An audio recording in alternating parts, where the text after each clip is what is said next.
Greetings. This broadcast is not intended for children.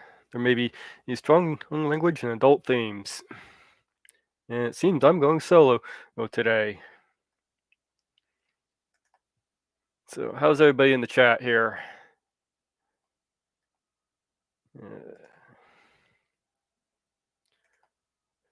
Werewolf, theirwolf, yearwolf. And for the theme,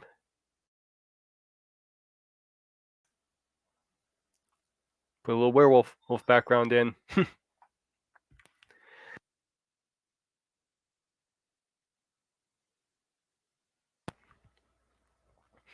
Let's see who we have here.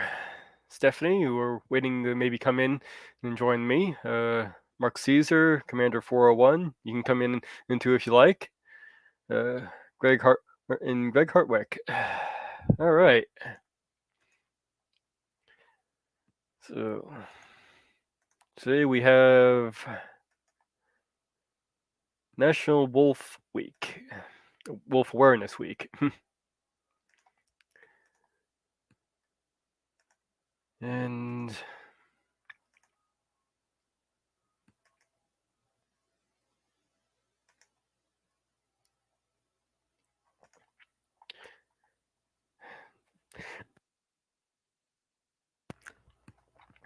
this goes on from October 15th to the 21st. National Wolf Awareness Week, or we should go Werewolf Awareness Week, is the U.S. holiday observed in the third week of October each year. Or this year, it takes place from October 15th to 21st. This week, wolves feel a little safer than they ever have. I don't know. Do I feel safer? And attract special, humane attention from the human race. Aw. Once a widely distributed mammal in the northern hemisphere, these fascinating animals are now only found in a few nations where they are still threatened with extinction. And this event educates the public about the importance of wolves in the ecosystem and why it is critical to aid in their conservation. This week, wildlife conservation reigns supreme. Wolves flourished in the natural environment about a century ago with a population of nearly 2 million. And these highly gracious animals were hunted in the wild with every weapon available in the early 1900s. Their entire number was reduced by hundreds of thousands as a result. In 1973, the federal government designated wolves as the most endangered species in the United States. And it's only tens of thousands of wolves remain in the wild in captivity today.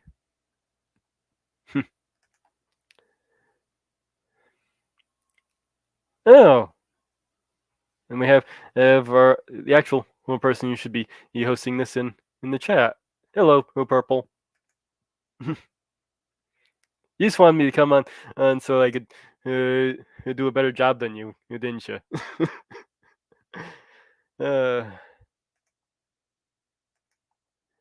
Can't join yet. Wait, on them and bring in the new fridge. I know.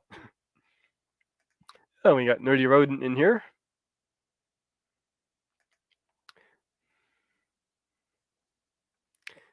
Yeah, I'm still on topic.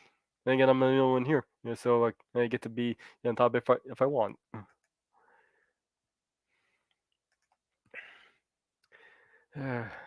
Wisconsin's government signed a bill in 1990 to commemorate Wisconsin's National Wolf Awareness Week and to educate the public about how they can assist in ensuring wolf safety.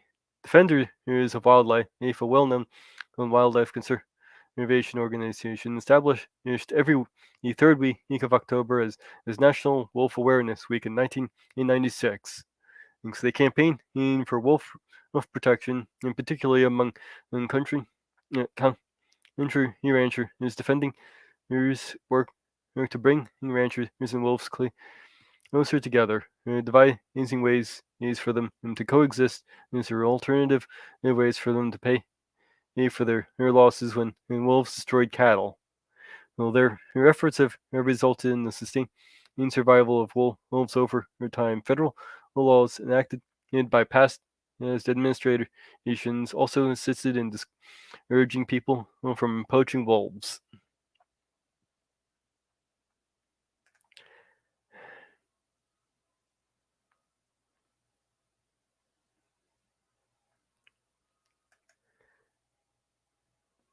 Around here, no, we're not usually on topic for very long. But, I gotta kill time, so. And I got plenty to read on the subject right here.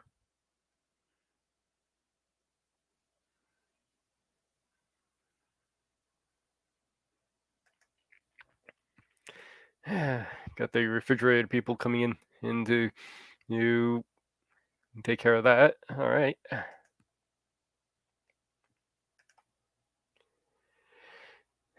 The observation of National Wolf Awareness Week has undergone marked development and challenges since its inception. The organizers have seen their efforts almost thwarted. In 2015, in several states in the U.S., clamored for the removal of wolves from their protected status of endangered species. In 2020, the federal government stripped the wild animals of their protection. I'm betting you could probably thank Trump for that. An act that reenacted the public's ill activities toward them. And defenders are, however, working to see the reinstatement of these wolves wildlife's protection and to not put their 26 years of hard work in jeopardy. So this whole week, you can attempt to conserve wolves is in jeopardy right now. Gee, great.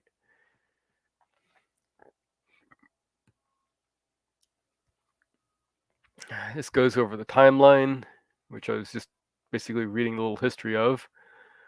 So this is just kind of going over what I just read, basically.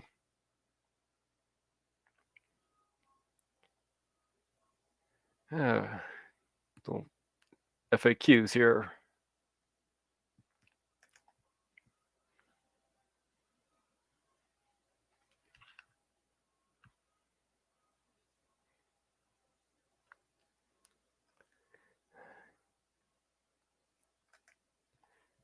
All right, that's cool. You could hear them some nights. Oh, that's pretty cool. I don't live anywhere that I don't have wolves in my area, unfortunately. I do have coy dogs though, which aren't as cool, and they're hybrid of coyotes and regular dogs, which actually kind of makes them more of a threat to have around. And they're not really native to this area, so they're actually damaging to the native wildlife around here.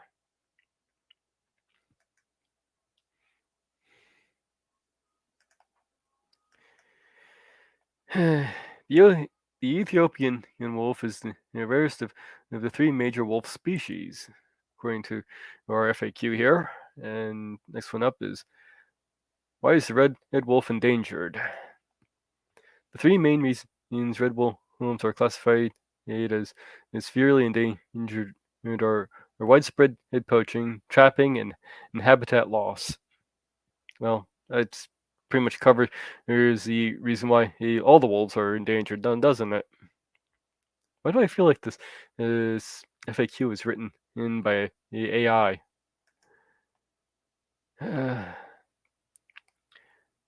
What is a female wolf called?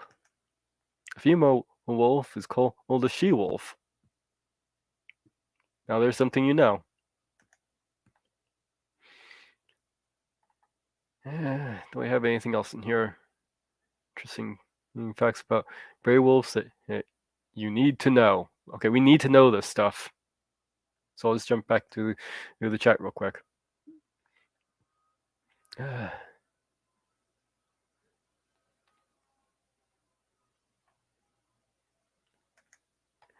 Yeah, the relationship between in prey in predator and prey is it's actually quite beneficial.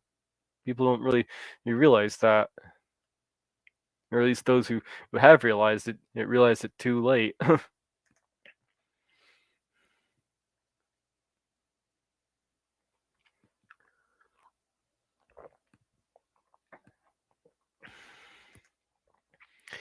Oh yes, they do.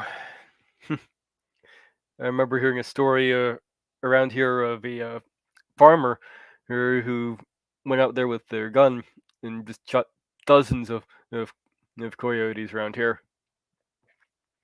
and their property was just littered with them. And after a whole huge pack came through, if they hadn't, would have just decimated their livestock.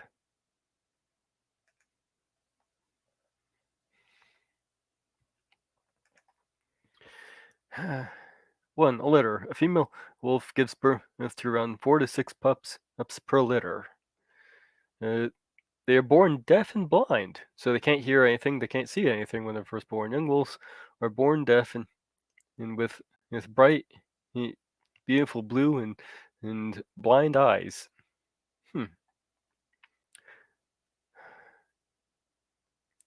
Pups urinate when massaged. A wolf pup can only urinate if its mother massages its belly with her tongue. Okay, I guess that's an important thing to note if you ever find yourself having to care for a wolf pup. They travel in packs. A typical little gray wolf pack consists of 4 to 7 wolves, led by 2 alphas, as the mother and the father. See, the gray wolves are equal opportunity between the genders. They eat lots of meat. Really? Oh, would you have guessed that a carnivorous animal will have eaten lots of meat? Wolves can eat 20 pounds of meat in one sitting, but also will go hungry for around 2 weeks. All right.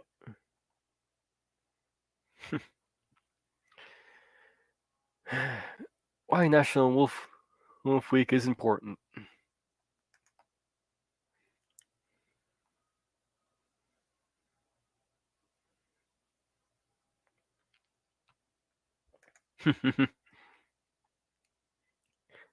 Yes.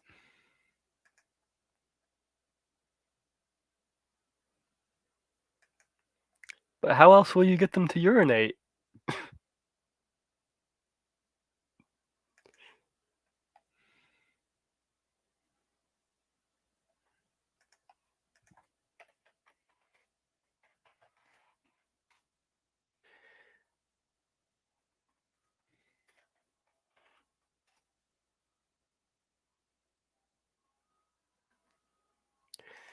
Uh, an adult gray wolf can weigh between 40 to 175 pounds. For those of you not using freedom units, that's 18 to 80 kilograms.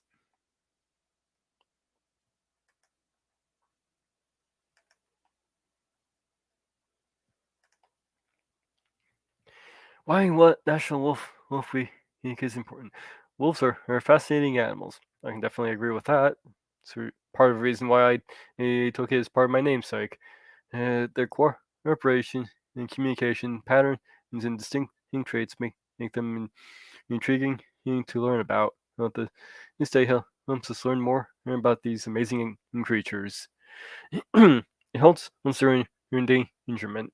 Activities during this week enlighten people about threats to rare wildlife, which significantly decreases the degree of wolf poaching. It allows people to understand and that when a species becomes endangered, it is a sign that the ecosystem is slowly falling apart. Each species has lost triggers is loss of other species within its ecosystem. And we have somebody popping in here. Hello. Hi, I'm popping. Yes. I've popped. Ah. Please Okay. do continue on the wolves. This is fascinating. Yeah. I don't And have it's anything to howl about. woo. Yeah. Uh, Oh. Actually, I didn't expect like there to be this much on this on the National Wolf Week Awareness page here. Well, Wolf Awareness Week dates. Wow. Can I get a date with a wolf? Maybe. Uh, How about a wolf whistle? Come on, Mage. Let's. There we go.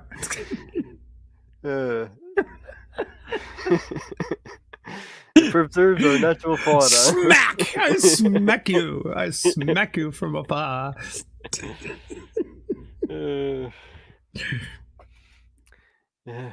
Every geographical location has its distinct species. National Wolf Awareness Week helps to maintain distinct wolf species in the U.S., and that is actually important for maintaining native species use overall. This is basically just going over the dates. That's. I was hoping this was going to be something of a I don't know, wolf grinder. No. All right. So 2024 Wolf Awareness Week starts on October 20th. Okay. So I think that's. So we're not there yet. Actually, we are in the wrong week then. But people should be aware, and people should be, sort of. No, that's next year. This year it started on the 15th. Oh, okay. I misunderstood.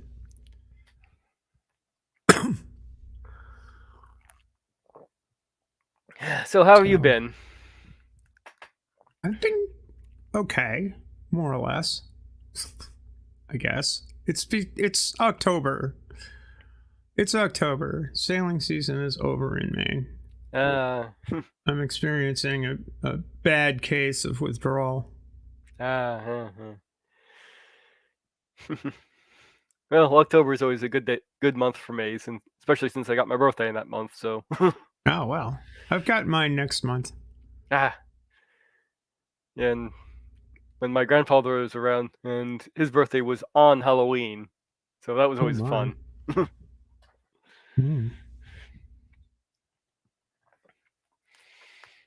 Yeah. It's kind of chilly here. Yes, it's actually feeling pretty good here. I mean, it finally cooled down, but it's like perfect temperature cool. Mm-hmm. So like right now it's like 75 degrees. 75 degrees. Yeah.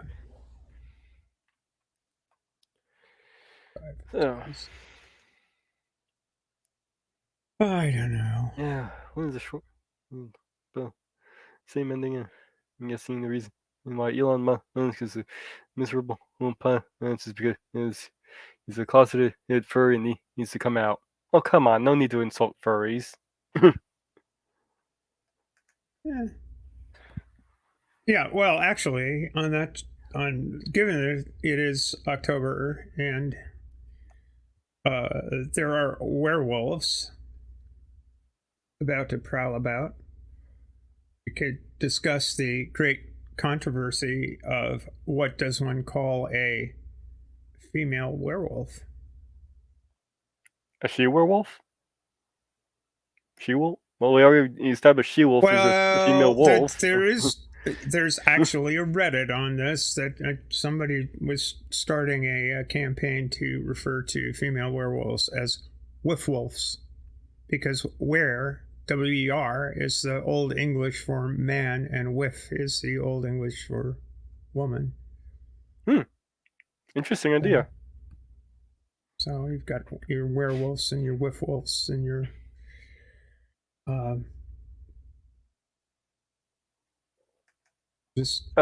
we already did that. Different wolves. we already did that joke already. Drunken Squirrel Month? Yeah, that sounds good. Yeah. Drunken Squirrel Month. There you go. We'll celebrate Drunken Squirrel Month for your birthday. Yeah, fermenting not just pumpkins, fermenting apples. You know, I've seen drunk critters from Oh yeah. fermenting fruit that's fallen on the ground. You know, I've seen drunk porcupines, which is really scary.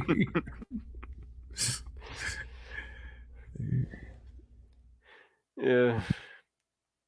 Don't want to Porcupines. mess with Yeah. don't want to mess with porcupines. I usually like to stay away from them. Oh, and don't shoot armadillos with small arm fire. They actually are bulletproof to that. There have been cases of Ah, people taking like revolvers and small arm fire or shooting the armadillo and the thing ricocheting back at them. mm, I don't know. See, I've already derailed the conversation. Shit. Yeah, that's okay. I was done with Back on the three. get. What's that? Wait, well, now we know when National Wolf Awareness Week is for the next few years. Eh. What, you want me to keep going on wolves? Well, I mean, I don't know. I don't know. We don't. I. We. I. We do have wolves in Maine, but more in far northern Maine, and we don't have a lot. I don't think. I don't think we have a lot of wolves. We have coyotes, though, and coyotes are pains in the ass. Yeah, I know. We got mentioned. I got worse than coyotes. They got the koi dogs. Hmm.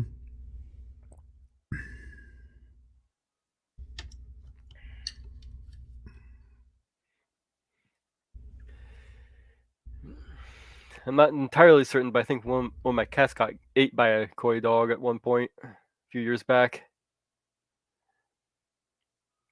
That's grim. Yeah. Wow. I Commander feel really. 401 in the chat going to Ukraine. Stay safe, man. Stay safe.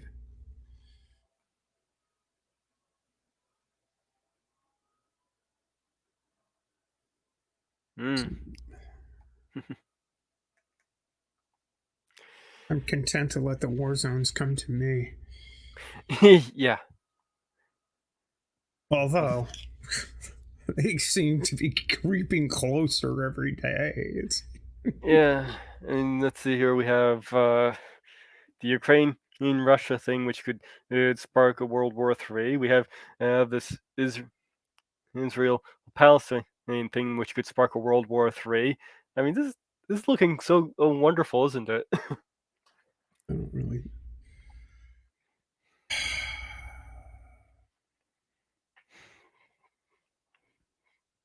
I'm a little more scared of although it's probably an ethnocentric thing. I'm more scared of the Russia-Ukraine conflict because it could easily suck in European wars are the worst wars because they tend to turn into world wars. I mean, nobody ever noticed that essentially the entire continent of Africa was at war. I don't know why that didn't get called a world war, to be honest. Mm. When I don't know, the whole Somalia thing and the Congo thing was huge, and just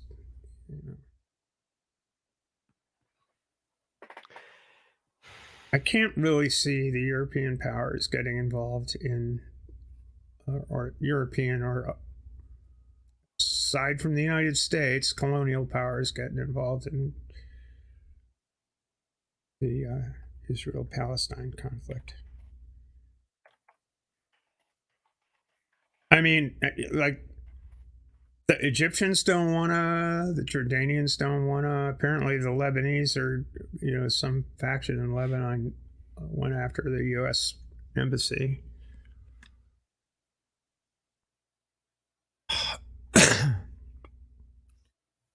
Yeah, Mark Caesar. It's like, well, that's what the loons on the Christian right keep wanting to see, but we can't really have the second coming until the temple is rebuilt. So we've got to, that's why rah rah Israel want to tear down Alaska and the Dome of the Rock and put up the third temple. Just so stupid. Stupid fucking religion. Oh. Ridiculous. Thing is, if we get involved in this whole Israel and Palestine, or if they're Hamas or whatever, or it could also drag China and Russia into it as well. Yeah. China tends to play its cards close to the vest. They're busily building up their naval power in the South China Sea and pissing off the Filipinos and the Vietnamese.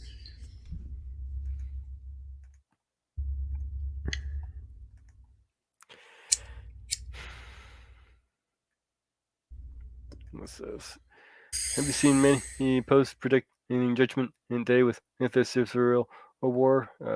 No, actually, I haven't. Oddly enough, so I could see how people would be doing that.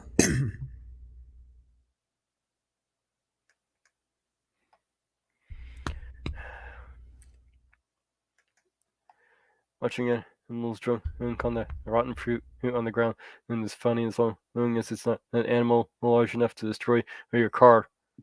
Yeah, you definitely I've never don't want. seen a drunk moose. I have seen moose on the roadway, and like in the median strip, which is like, please, moose, do not attempt to cross. I imagine a drunk bear would be pretty bad. I imagine so, but moose are huge. Mm. And they probably would be more likely to get drunk because they eat vegetation. So, no, they might get into something that's gone off slightly. I've seen bears getting chased off by much smaller critters. I can't remember if it was a cat or something, but chased the bear off. I mean, a bull moose will dress out at 800 pounds of meat. No, I have seen big. I have seen a moose chase off a bear. I've seen too. Yeah. They can be vicious animals.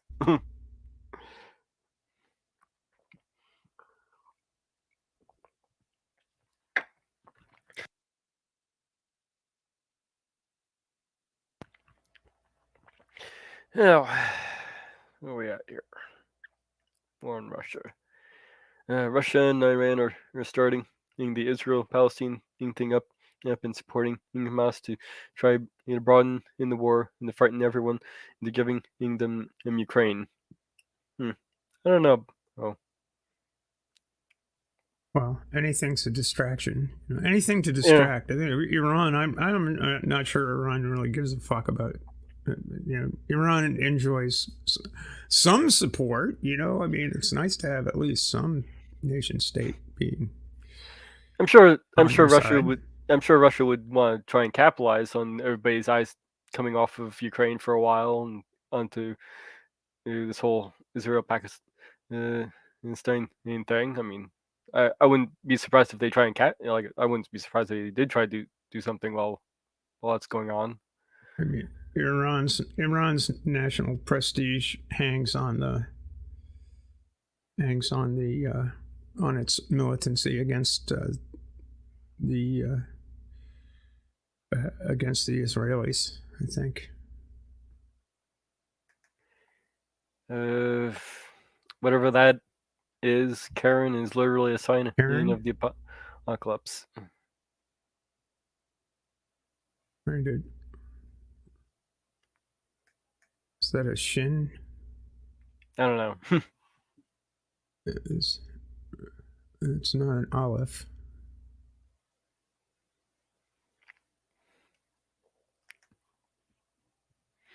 I don't know what those letters are. Nope, I don't know either.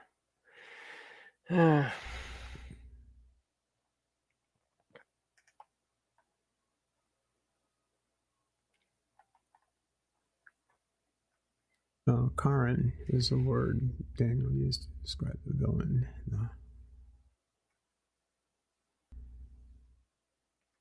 The villain of the Hanukkah story.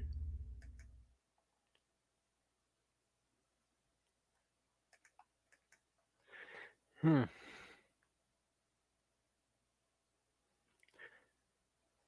Yeah, maybe that's the reason why we refer to complaining women as Karens, huh? Oh, I see. Okay. That equals Karen. Okay. Thank you for that, Commander 401.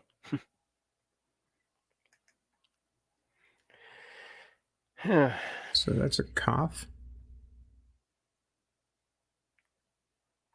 I don't see the nun. I guess. All right. Well, whatever.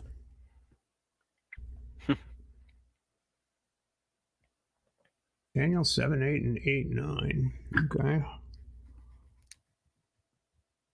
Yeah.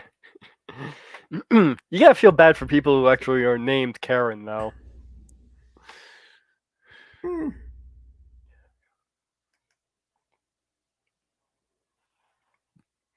It's better than Biff and Muffy, I suppose. Mm.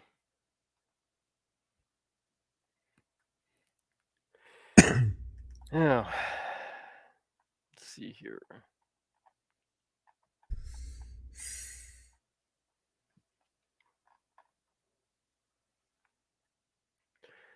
Well, there's maybe way too much to read in this, but skim it maybe. Check my calendar here.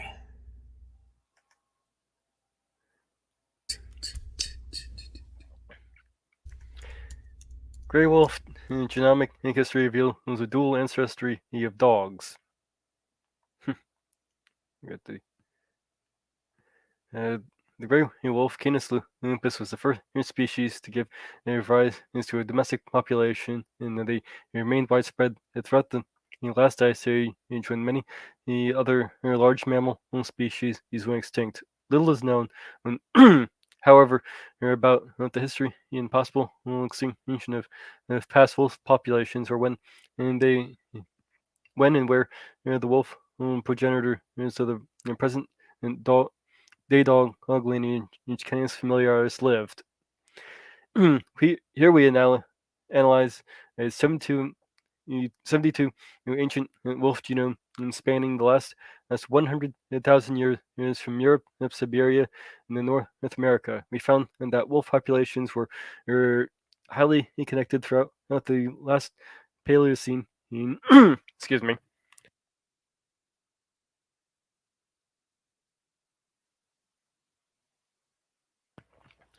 Paleocene with levels of differentiation and order of magnitude lower than they are today. The population's connectivity allowed us to detect natural selection across the time series, including in rapid fixation of mutation in the gene in IFT A8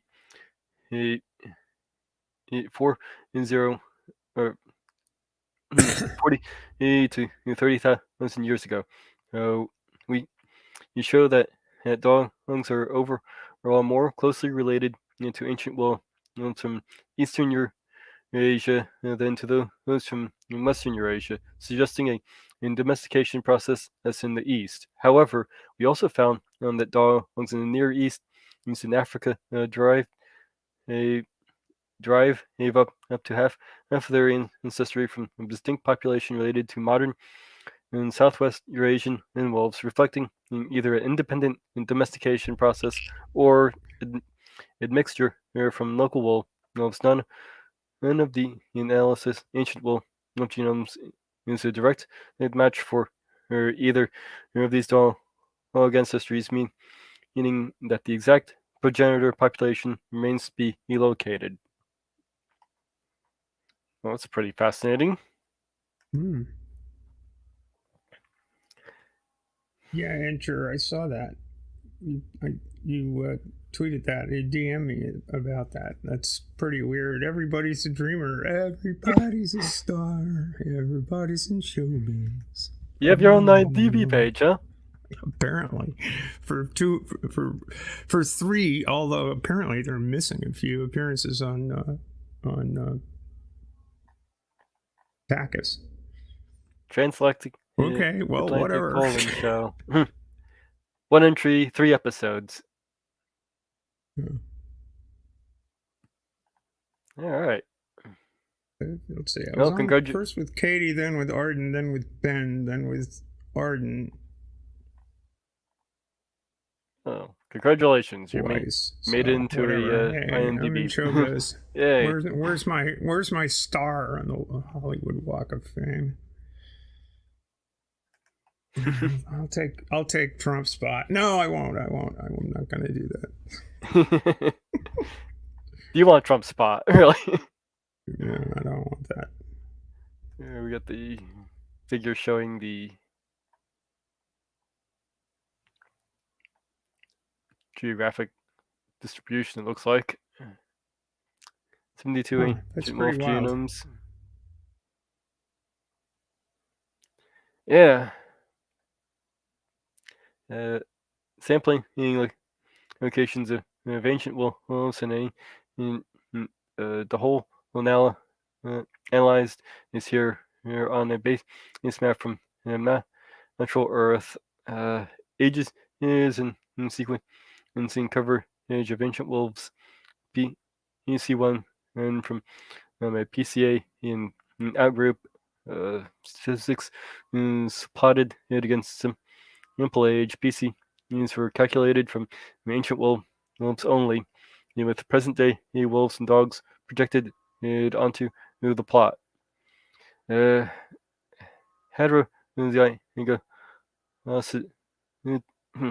I'm butchering this. Heterozygote estimate it's from sampling of 2 red heads at sites ascertained as heterozygote. Why am I having such trouble with this word? Heterozygous. Thank you. Heterozygous.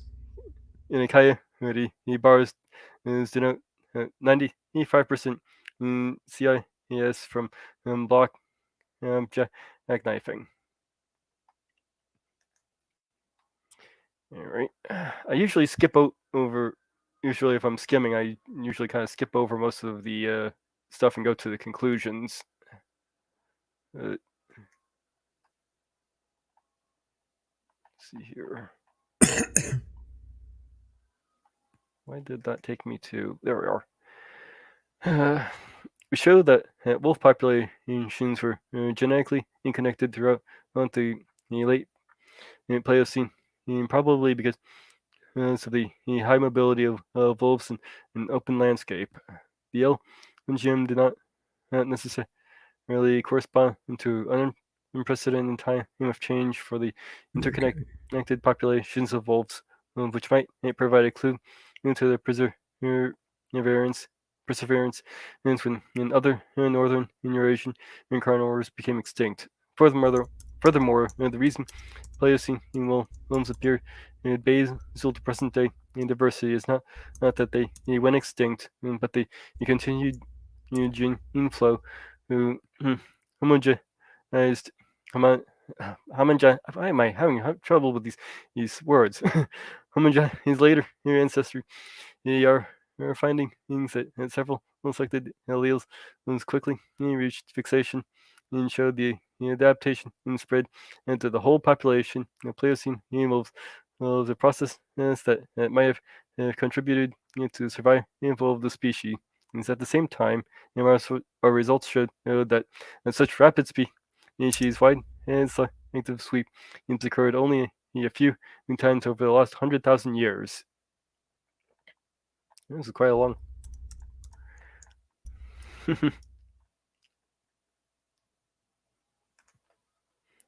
Oh. So am I boring everybody in the chat yet? Or is this fascinating to everybody?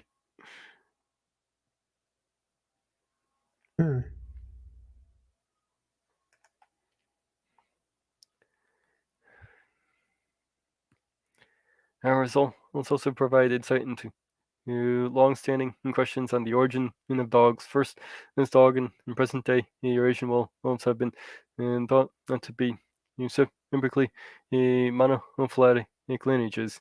We find that overall dogs are closer to Eastern Eurasian wolves second, and because it's not modern wolves are a good match for dog ancestry. This population has been assumed to be extinct. And our result also imply that this is not necessarily the case. As continued homogenization in wolf ancestry could have obscured early relationships to dogs. Third, it has been unclear whether more than one wolf population contributed to the early present-day dogs. We find that an Eastern Eurasian related to its Eastern dog progenitor appear to have contributed around 100% of ancestry of early dogs in Siberia, the Americas, East Asia, and North Eastern in Europe.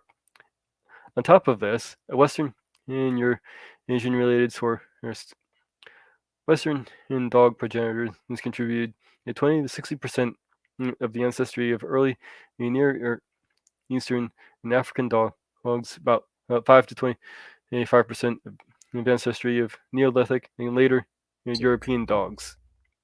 The Western ancestry subsequently spread worldwide with, for example, the prehistoric expansion of agriculture in Western Eurasia and the colonial era expansion of European dogs.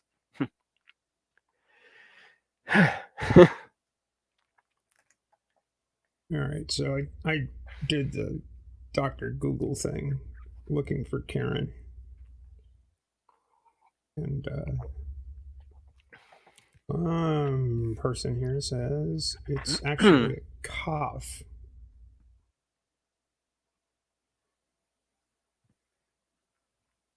Cough? Yeah, it's would be translated QRN. The triliteral root would be QRN, which is interesting because in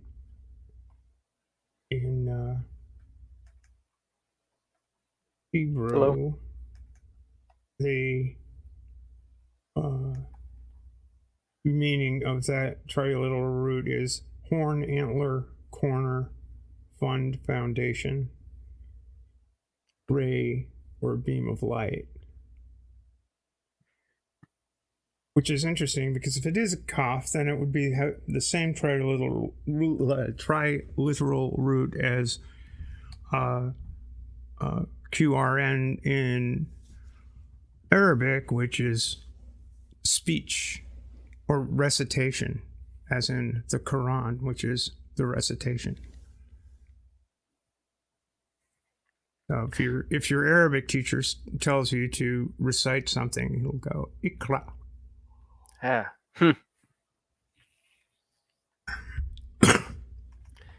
Oh, this is an interesting little tidbit here. The lack of genomes from earliest dogs in Europe, however, means that future studies may reveal them to have arisen from an independent domestication process that did not contribute substantially to later populations. So basically, that's I guess a note of more research is needed. This goes into Magic 8-Ball says unknown.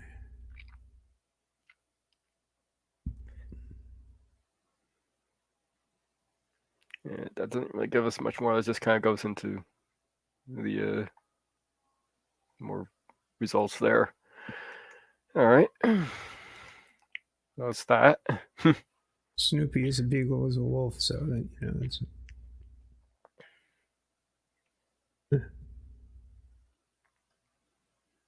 Yeah, so I've got my Perfect for Halloween. Yeah. Oh.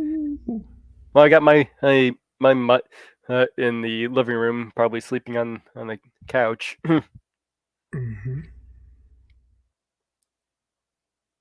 Yeah, she's doing good. course, if I sit here long enough, for toys will just mysteriously materialize around me.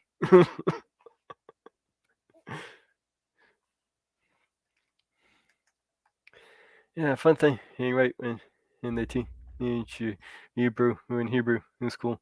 Well, there is no letter Q when it's a sound of letter or K and E sound. Interesting.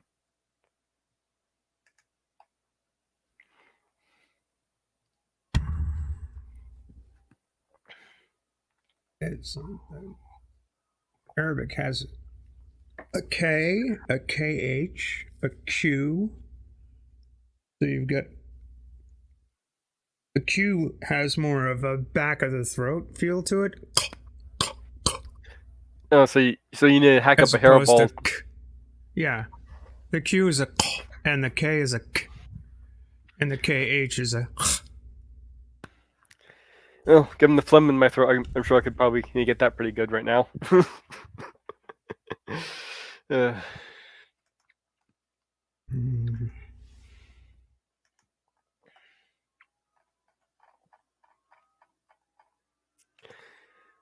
I don't know if the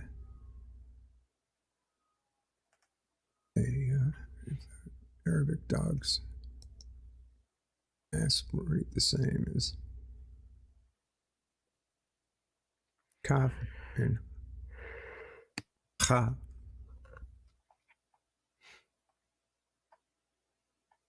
There is a kuf. There is a q. yeah, Thought there was. sort of a Q. Aleph, Bet, Gimel, Dalet, Hey, Vav, Zayin, Chait. I'm sorry, Chait. It, Yod, Kaf, Chaf, Lamed, Mem, Nun. Why two different nuns? That's kind of weird. Well, that's a decent one. The Captain Kirk thing. Excuse me, it's like I need to ask a question. What does God need with an apologist? It's from the Thinking Atheist post. It's on the shitter.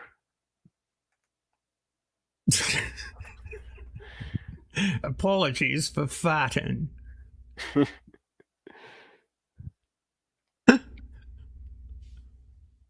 How dare you do that before my wife? Why, if I knew it was her turn, I'd have let her go first. I'm sorry. Main humor.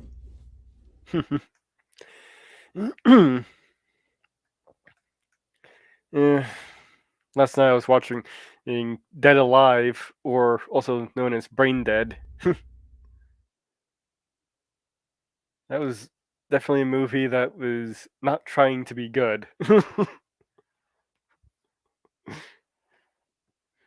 And I ever see that was a horror comedy.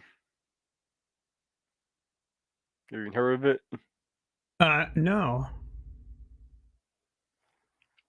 No, you never heard of it. Huh? No. It's a goofy. Yeah, it's a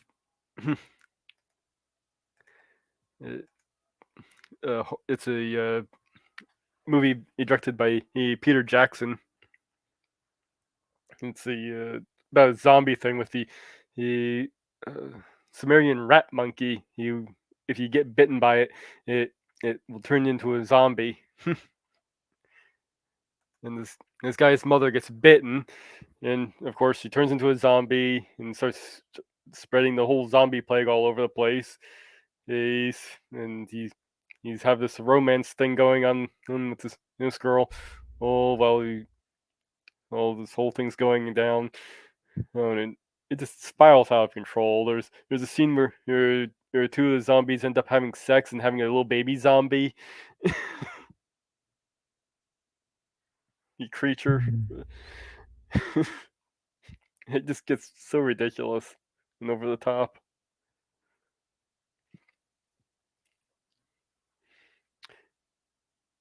Hmm.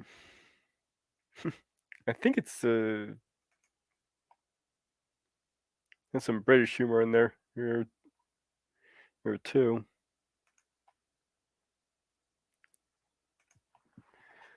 It's been so long since. It's been a long time since college.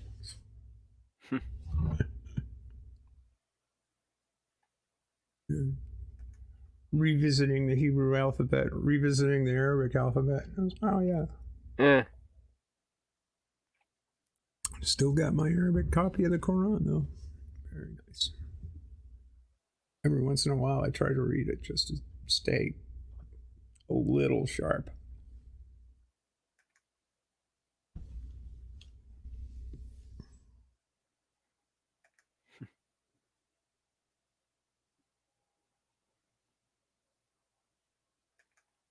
There. What's up with you besides wolf study? How's your pack? Oh, here we are. Hello. Hey. RMC has arrived. Finally got your fridge, huh? Yep. Is it running? No, it's basically just standing still in the corner there. Okay, then you don't need to go and catch it. Sorry. But yeah, now I've got a place for Commander 401 to sleep if he comes over. All right. Right? That's what the fridge is for when you have penguins for guests. Yeah. The ice box, huh? Yep. Yeah, I got all the stuff back in there, so now I'll just have to get it to the right settings. Yeah,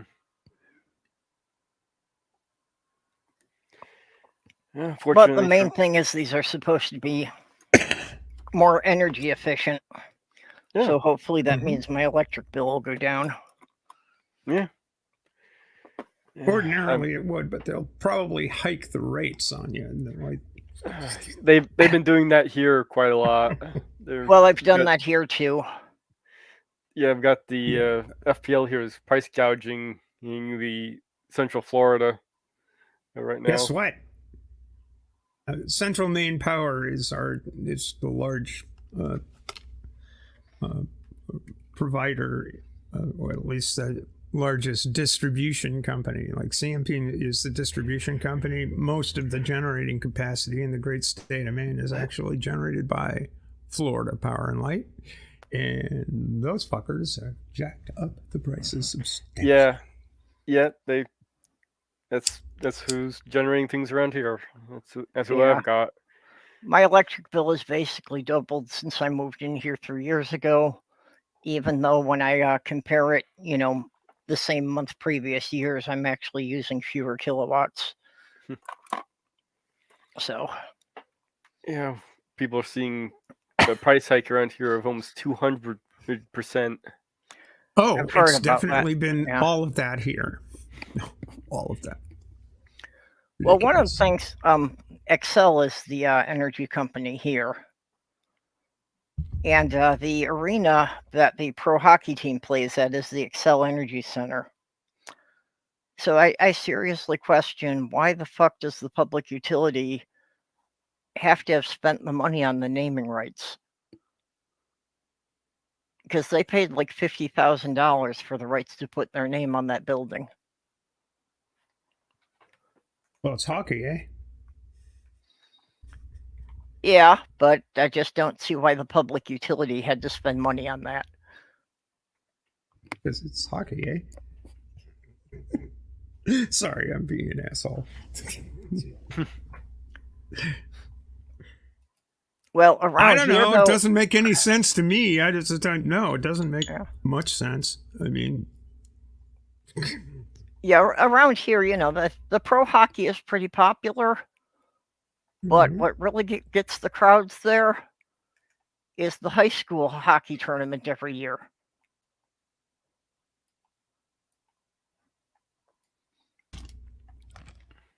When the high school hockey tournament is going, you can't park within half a mile of downtown. Yeah, I'm not at all surprised. Hockey's fun. It's a fun game.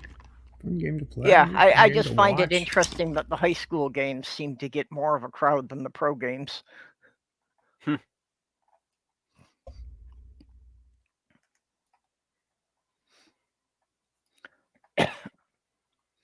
When my sister went to the U of M, she was on the hockey team. Really? Yep. So anybody that uses that line about you hit like a girl, yeah, I'd like them to meet my sister. Mm-hmm. She'll body check you hard enough to break a bone.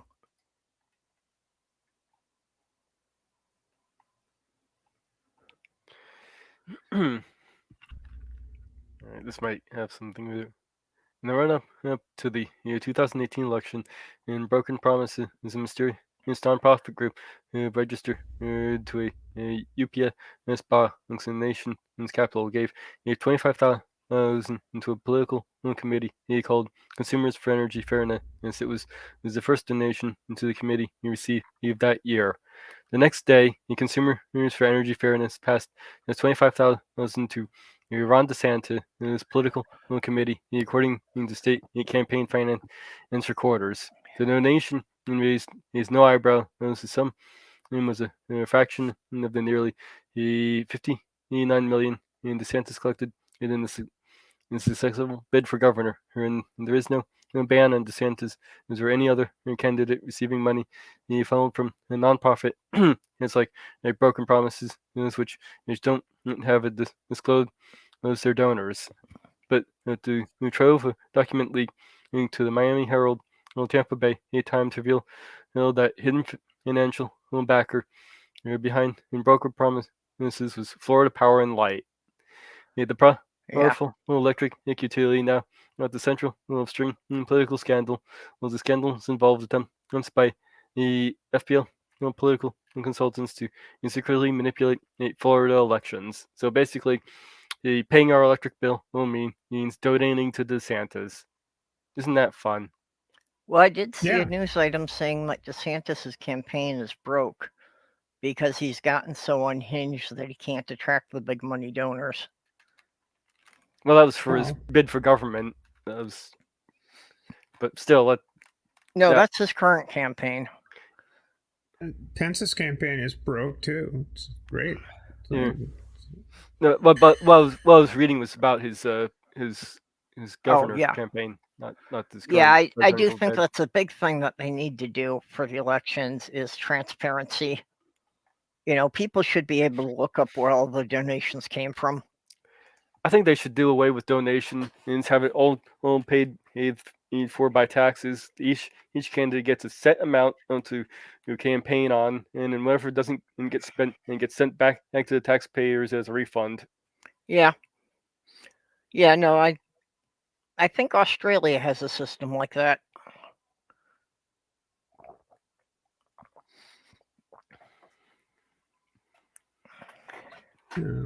But whatever laws they make, the politicians will find loopholes.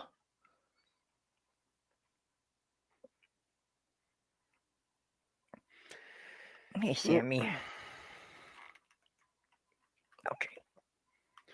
But this kind of gets into why people think FPL is getting away with these price hikes, because it's the committee who approved the price hikes. DeSantis put some of those guys on there. Yeah. That's usually how it works. They make a donation to his campaign. He puts people who are going to be friendly to that corporation.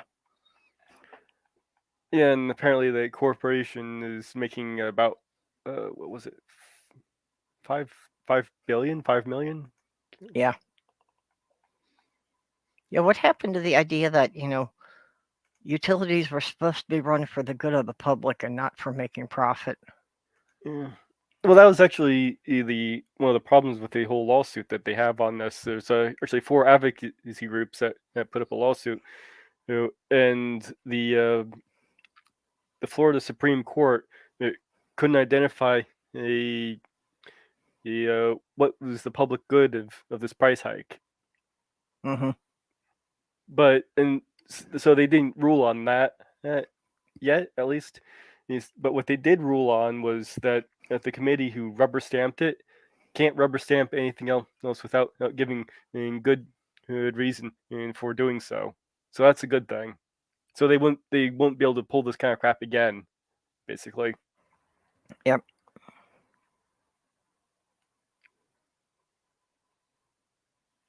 Aunt Drew says Steph has an IMDb page. We are in the midst of we are now a cacistocracy officially, ruled by the worst people imaginable. Cacistocracy?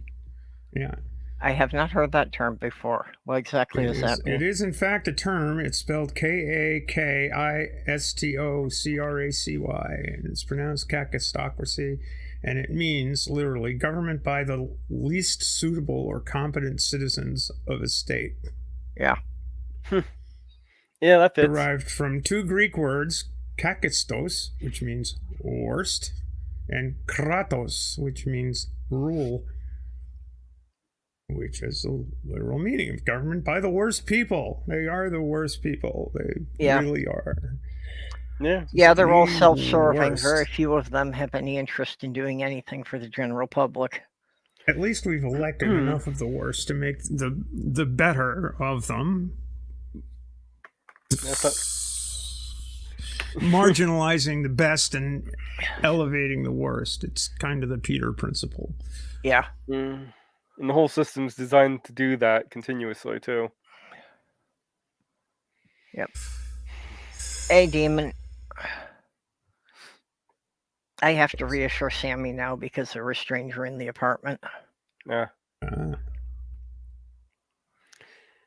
I'm pretty sure if somebody was to break into this house, Molly would probably lick them in one play. Yep. Of course, no surprise when he took the old fridge out, I found a dozen cat toys. Nice. Yeah, that's not surprising. What better place to hide your toys than underneath the fridge, where you can't get them out again?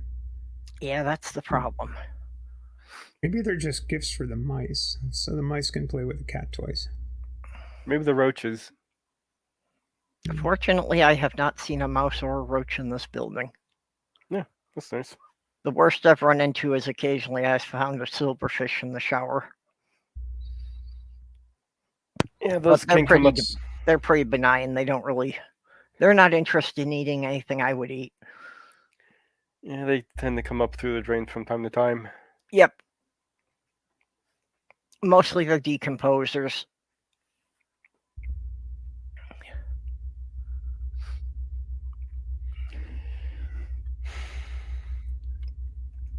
Biggest problem with silverfish is if you've got anywhere that the wood's gotten damp, they'll try to eat that. Yep.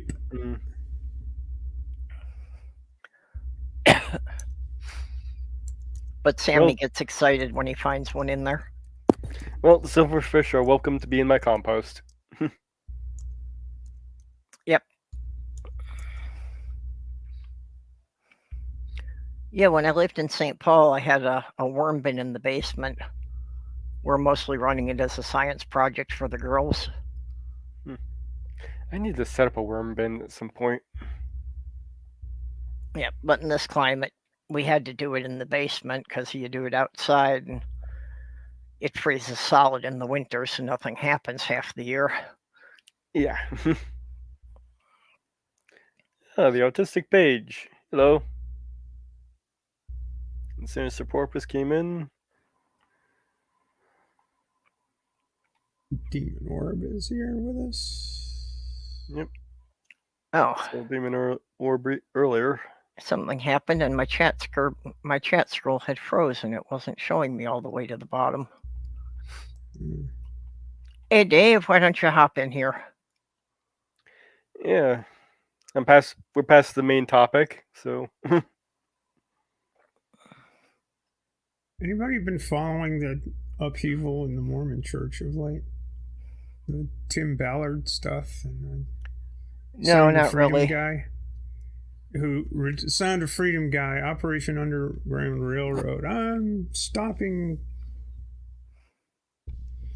CSA child trafficking in nations throughout the world, and the way I do it is by going to distant nations with women in my, quote, ministry, unquote, who have to play my girlfriend or wife. Yeah, actually, I did hear about that. It's fucking disgusting. Jesus. And just of that, done in my job where I should expect to be shot at according to the state of Virginia. Yeah. Apparently, that was the state's defense when one of the teachers that was involved in a shooting tried to bring a case. That they should expect that to be part of their job. Nobody should expect that to be part of their job. Yeah. Well, except for maybe cops. when you sign up for the army, but other than that, and maybe cops. Yeah. I can see that Maybe being cops. an expectation. Army and cops, but other than that, no. Yeah, Dave, I gave you a wrench. If you want to post a link to your TikTok, go ahead. Yeah, there's something to check out once you're done here, or if you get bored with us. We are fundamentally boring. But yeah, apparently, yeah, it's like Andrew told me I have an IMDb page. Like, wow, that's kind of weird. I wonder if they do that for a bunch of the line shows. Check that out. Yeah, it's like I have to check that out and see what they've got you listed on there for. Takis. Well, I didn't know if maybe at some point you were in a documentary or something.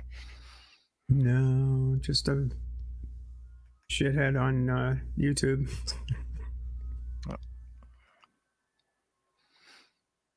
But hey, what the hell? They don't have me there for anything I did for U.S. sailing. I mean, jeez. Well, that's why I was hoping that that you got filmed sailing somewhere and they were putting that in there. No. Although, years and years ago, when I was a sailmaker in Rhode Island, I was in an Estee Lauder commercial. Oh. Sailing it was filmed at Portsmouth Abbey on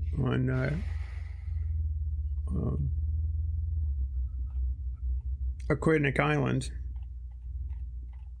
and I was on they had 4 J24s, and we were basically background scenery, but we had to be sailing in a pattern so the photography would go well, and it was pretty funny. Spent a whole day doing that. It was great, Here's $200.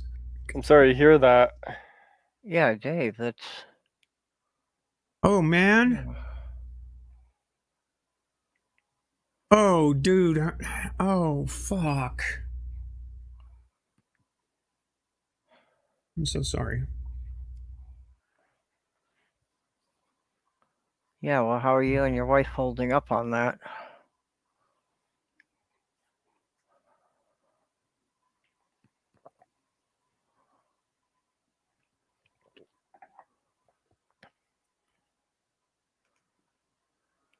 There's really not anything you can say there.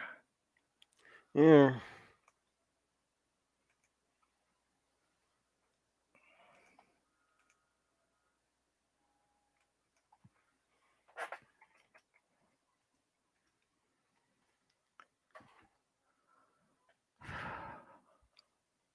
Let's see. That's why you need that.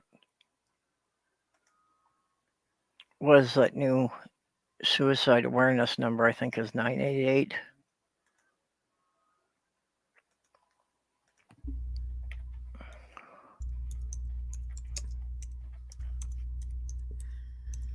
Yeah, 988. Yep.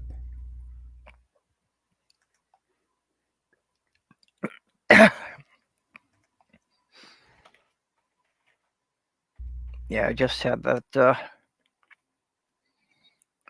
Just had the appointment earlier today with the psychiatrist to check up on my meds. And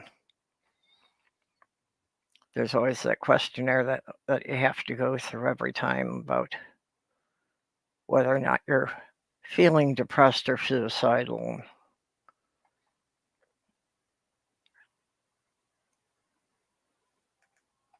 There. Put that on the screen for a little bit. Yeah.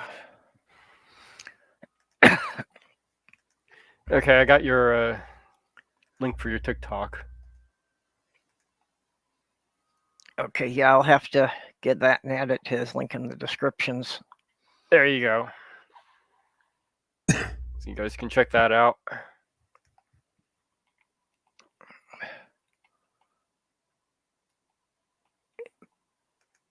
I will have to add that in to get Omega Nuts to put on the next update for the shills list.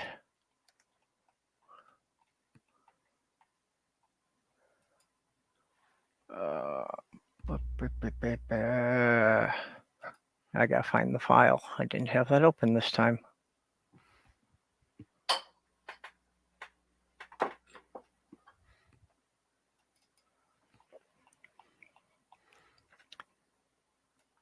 Okay, well, we need a new topic. Yep.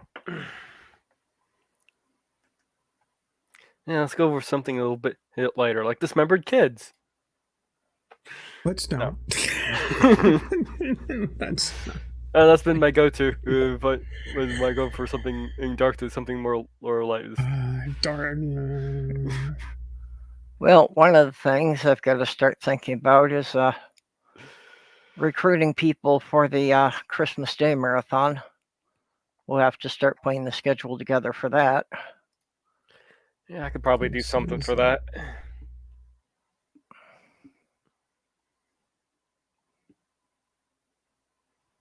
Well, sure.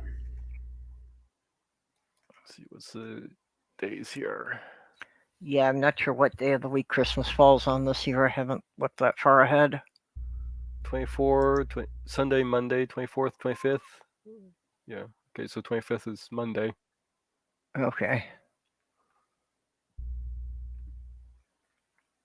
Yep, well, we have to run it basically through Christmas Eve and Christmas Day to cover around the world.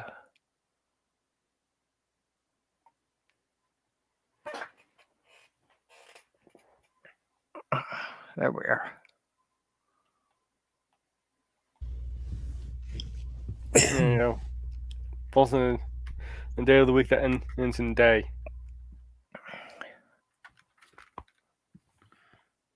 Yeah, I thought it did that last year. Yeah, strange how it happens. It's a miracle.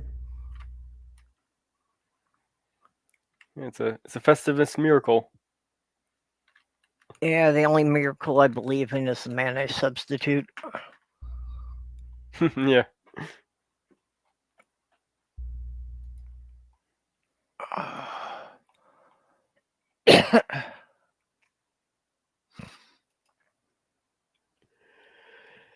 Yeah.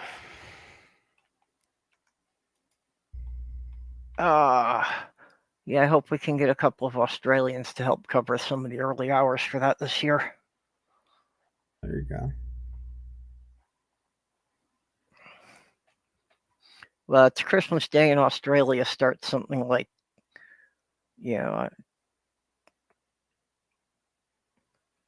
well, what is it? I think I'm 13 hours from the eastern edge of Australia. Yeah, well, that's kind of the point of the marathon, isn't it? Yep. Keep people happier. Well, that was the whole point of it, was that, anybody who wound up having to be alone would have some place that they can go and find some friends to talk to.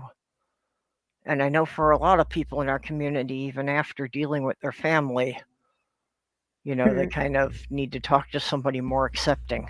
Yeah, I know with me, since the pandemic, I've had some pretty shitty, lonely Christmases. So this has helped myself as well.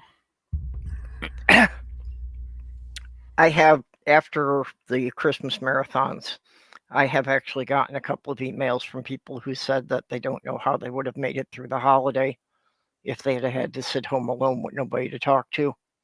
Mm. So, yeah, it's had a pretty powerful impact on a few people at least. And that's why I keep doing it every year. Well, I had some fun doing it last year. That was impromptu, but yeah, well, you jumped in at the last minute because we had somebody cancel. Yeah, because Beck couldn't do it. Yeah, Beck was having some kind of problems with his computer. Yeah. Well, let's see. That's something you celebrate every day now. Computer problems? Yeah, that's true. The celebrate. Catanalia? Yeah. That's an everyday celebration. I don't know. Of late, I feel like it's more like celebrating catatonia.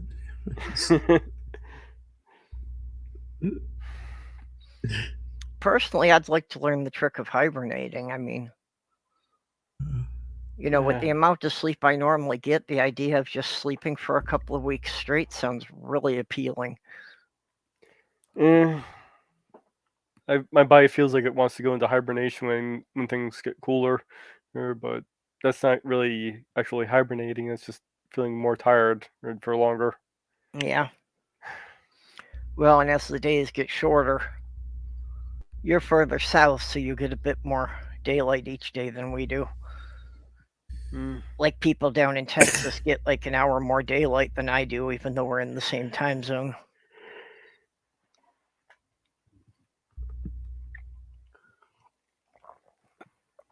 It's that whole tilt of the planet thing.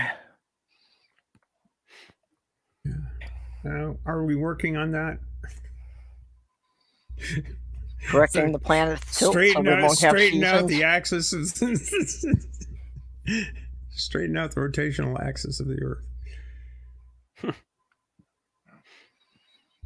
Yeah, everybody just run to one side and see what happens. Oh, but that only works on a flat Earth. Oh no! Oh God, no. Does anybody remember the cartoon Super Chicken? We do. Buck, buck, buck, buck, Super Chicken. Yeah, that in one of the episodes, that was the villain's scheme. That the villain was strategically mailing elephants to different parts of the world to get the world to change its tilt. Maybe that's just one of those lost memories of youth or something that bubbled up in my cranium. Everybody run to one side of the world.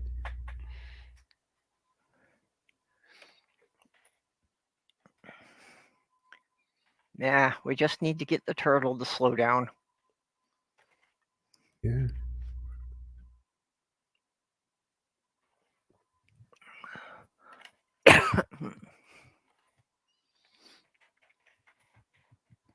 Oh. I'm wondering if I should be changing the day for my stream, because it seems that anytime they want to do maintenance in this building, it seems they always like to come on Wednesday. Yeah. Every time you want a new fridge, happens on Wednesday.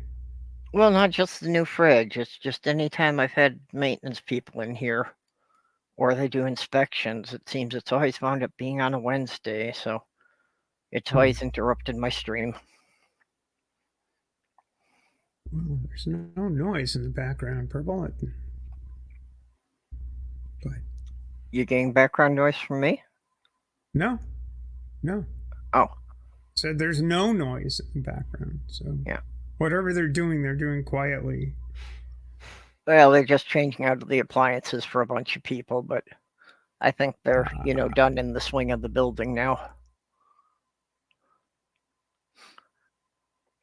Yeah, Mark, the repairs for the van got slowed down a bit, but at this point, my brother is predicting that the weekend of November 8th, he thinks he'll be done with it. I should be able to pick it up then. Oh, good. I'm going to have to do a GoFundMe to pay for it. I've been putting it off because I've been trying to trying to find something else I could do, but unfortunately, he's put out the money for the parts, and I don't really have a way to pay him back.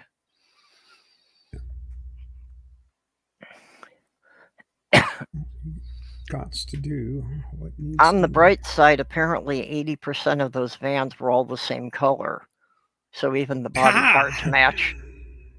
Even the body parts you got from the junkyard match now.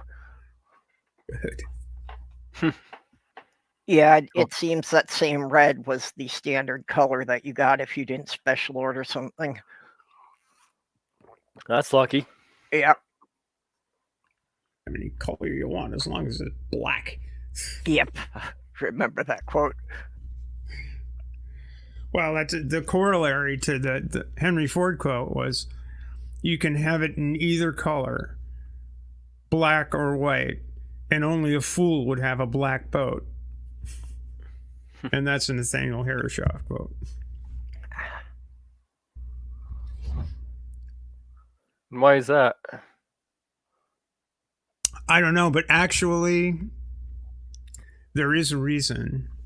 And the reason is that black absorbs heat. Yeah. That's why more than white does. Mm. And even on like there was a problem with some boats that were manufactured by Tillotson and Pearson using basically a balsa core process, a resonated balsa core process. Well, come on up. And if they were black, if the boat was black, it would absorb enough heat to start kicking off the resin again. Oh. So you wound up having a situation where you could see through the fiberglass skin where the bits of balsa were. And so it was delaminating because it wasn't all expanding at the same rate. Right. Interesting. Yeah, it was very interesting for the people that had those black boats of that vintage. Hey, what's going on here? This is no good. Well, you ordered a black boat. Fuck you. Yeah, Mark, for the van, it's going to come to about $5,000. There's still a few things left that we need to hunt down for it.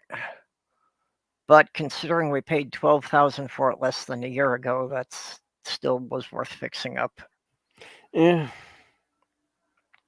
Who knows how much you'd have to pay for another used car if you had to replace it. Yeah, well, and there wasn't really any structural damage. And, the engine and the transmission weren't damaged. Fortunately. So, so mostly it was, it was a bunch of body work, and it was replacing pretty much the radiator, and the whole cooling system got trashed. So it had to get a new radiator and a new alternator. Yeah, I need to take my car over to the mechanics to see what the hell's going on. It's got this general, something's wrong with it, the idiot light on the dashboard, and so far it's running perfectly normal. Was that just the check engine light? No, it's not a check engine light. It's this kind of a general something's wrong light. Yeah, that's always so helpful. Something's wrong. Don't know what. Don't know whether it's a cooling system or the oil or just something's wrong. I don't know if you've got Harbor Freight tool stores by you. But yeah, we got those. Okay, you can go in there, and for about $20-$25 you can buy a code reader. That you can just plug it in while the car is running, and it'll come back and it'll give you what the error code is, so you know what you need to do to it. Yeah, I don't really have to worry about that. The mechanic I go to will check that for free. Okay. Yeah, some of them will. Some of them, it's like as soon as they attach it to the computer, they're going to charge you $100 diagnostic. Yeah, this guy's a good mechanic. He's actually the one who put the engine in this car, so yeah, that's the reason why I go to him. That's good. It's hard to find a good mechanic you can trust. Yeah. I had one guy here. Yeah, with my old car, my little Ford Focus. I was bringing it back to the same guy because, yeah, I did find out that there were times that, you know, he could have charged me for some extra parts, and he didn't. He just, you know, managed to reuse the old ones. Like, he could have told me it needed to replace the rear brake drums at one point, but,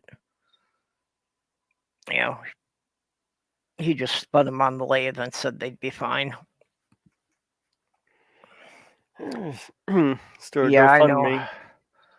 I know I should have started it by now. I didn't want to go begging people for more money, and And we'll help you out. yeah. Yeah, I know. It's just everybody just helped me. Like I say, it was less than a year ago that we bought the van, so.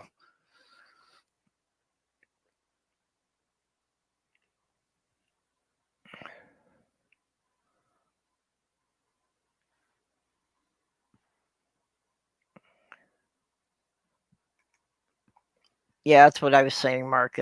It's good to have one of those code readers so that anytime you get those idiot lights on the dashboard, you can find out for yourself what they mean.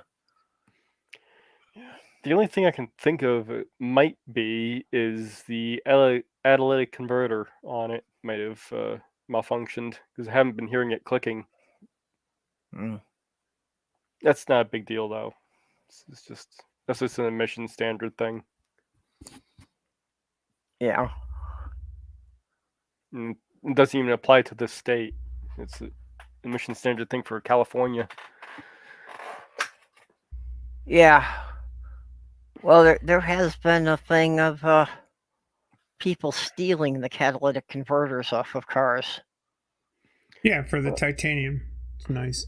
Well, not just for the titanium, but actually just because replacing them is so expensive that even used ones people can sell, especially off of, you know, higher end cars like BMWs or things like that.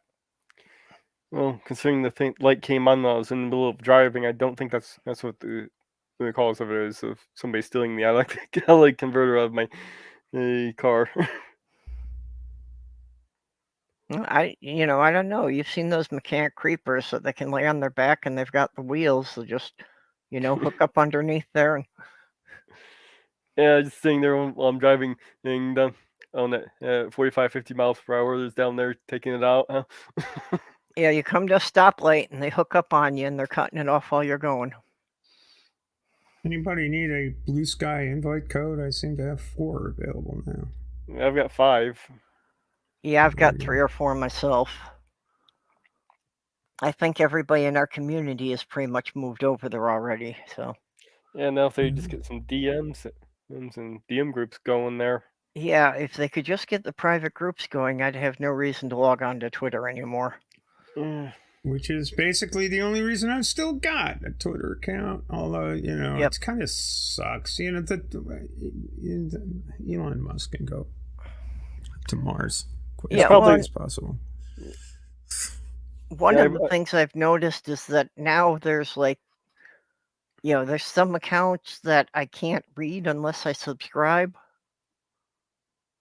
Yeah, it's just getting worse and worse and worse. The worst thing is, you know, you go and look at, somebody makes a post and you're going to look at it. You got to wade through 100, you know, paid blue checks before you get to any rational discussion. It's fucking ridiculous. I probably won't delete my account on the shitter, but I'll just abandon it. Yeah. I only check it through lock and leave. Yeah, I only check it through Chrome, but I've got the extension for Chrome called Blue Blocker. So basically, any blue checkmark account that I'm not intentionally following, it blocks. I don't bother with blocking people. Pretty interesting. If you click on an Elon Musk post, it's just a bunch of blue checks giving him a hand job.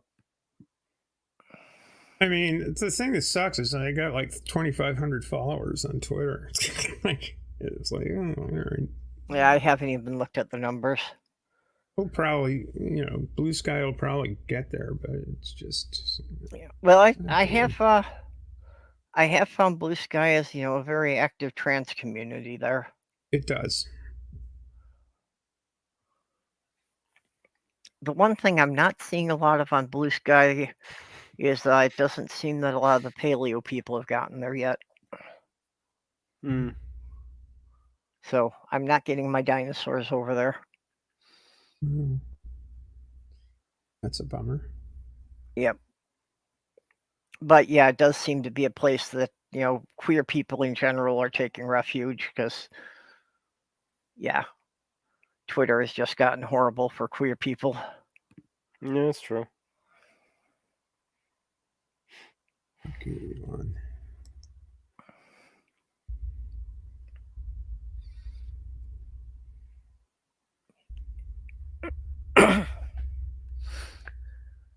And it's, again, I feel grateful that I got back to Minnesota before this shit started getting quite so serious. That at least I'm in one of the safer states, but yeah, there's too many people in other states I've got to worry about. Yeah, well, Maine's pretty good.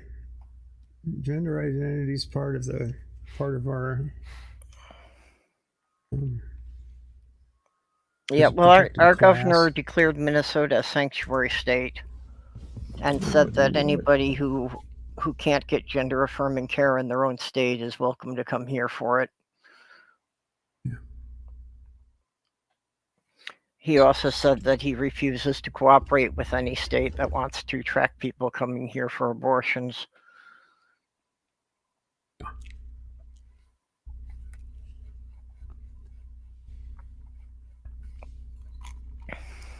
Yeah, Mark Caesar, nobody calls it X. I have not heard anybody call it X except like newscasters will say X, formerly known as Twitter. I've seen X is pronounced SH as in Pyongyang. Yeah, but that's been the most pointless and most badly failed rebranding campaign in the history of advertising. Well, this is a second attempt at it. I have seen a few where they just use the X thing instead of going X, formerly known as Twitter.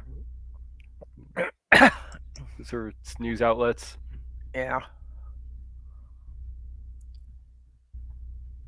Yeah, and Porpoise says I'll call it X when he stops dead naming his daughter. Yeah.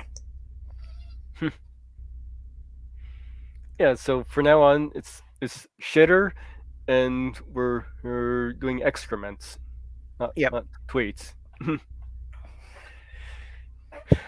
Blue Sky was asking what to call them, and they've apparently decided to call them Skeets. Which was a bad choice. Yeah, I don't see how that one fits, but...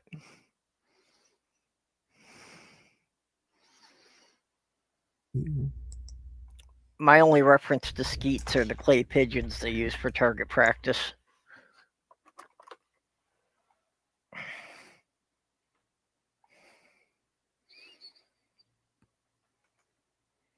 I don't want people shooting at my post.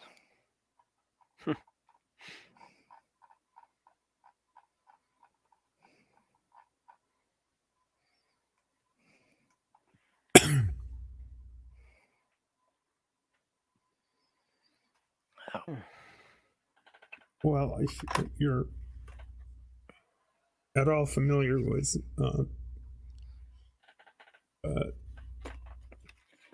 slang in the black community, do you know what skeet means in that? Not familiar. No. It means the ejaculation of semen. Yeah. So I hadn't heard that one, but when I was in the black community, almost everyone I knew in there was lesbians. Yeah, well.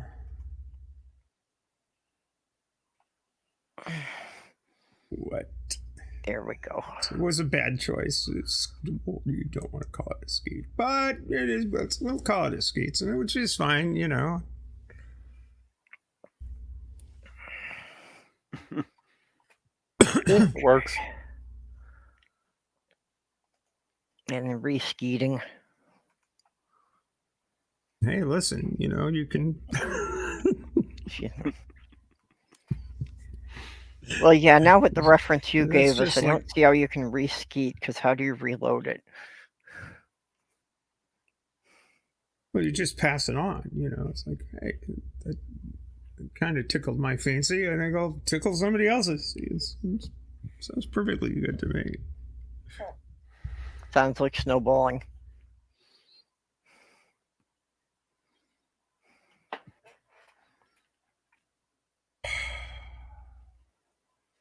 No, I'm not going to define that. You can go Google it if you dare. What snowballing means in porn.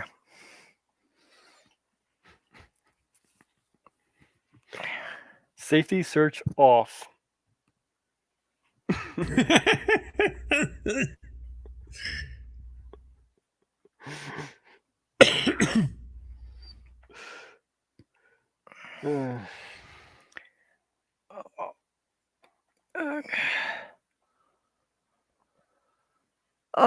So anybody got any interesting ideas for Halloween coming up?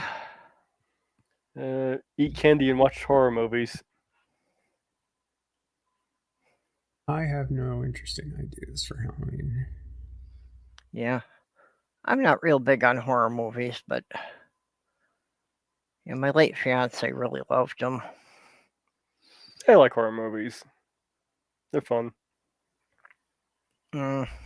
People don't like watching them with me because I tend to take them apart too much. So No, that's perfectly fine by me. yeah.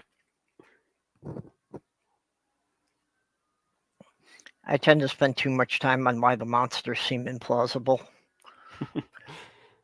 Sometimes I consider it to be half the fun. Yeah, well, if I can do that, I can have fun with them. But if somebody else is trying to take it serious, I'm going to ruin the movie for them. Oh, no.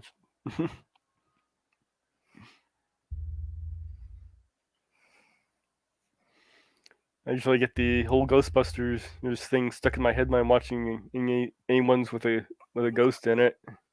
So trying to classify it. Well, a class 3 vaporous apparition. Yeah, kind of stuff like that. Though I make some slight alteration in their class system, because I don't like how they have it written out. There's actually it is usually written out when up to class 7. I don't know what the whole system is for it. I just remember a few lines from the movie. Yeah, it was actually written out in the comic books and actually derived from the game. Ah. Yeah, I remember when they had the animated series for it. And that actually uses a different class system than because that actually goes up to class 13 or something, and then it gets all wonky. I actually remember for half-hour cartoons, those weren't half bad. That was actually my favorite cartoon growing up on Saturday. I have the whole collection. I have the Time Life collection of that. Yeah, I'd go back and watch that again if I knew where to get copies of it. I should check that cartoon site you gave me, see if they've got it on there. I believe they do. Yeah, maybe there'll be another one for me to watch late at night. I think I'll have to double check here. I'm getting a lot of use out of that site, finding the cartoons I remember from the 80s and 90s.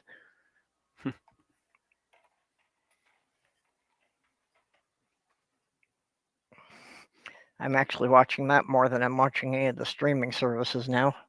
Yeah. I have a thing that allows me to grab stuff. Well, unfortunately, I had found one I like that I can't remember where I had even run across it before, but I'd seen 1 or 2 episodes of this one called Saving Me. And I found it on that site, and I watched it. And unfortunately, it is very clear they intended to make a 3rd season, and they didn't get the funding to make the 3rd season.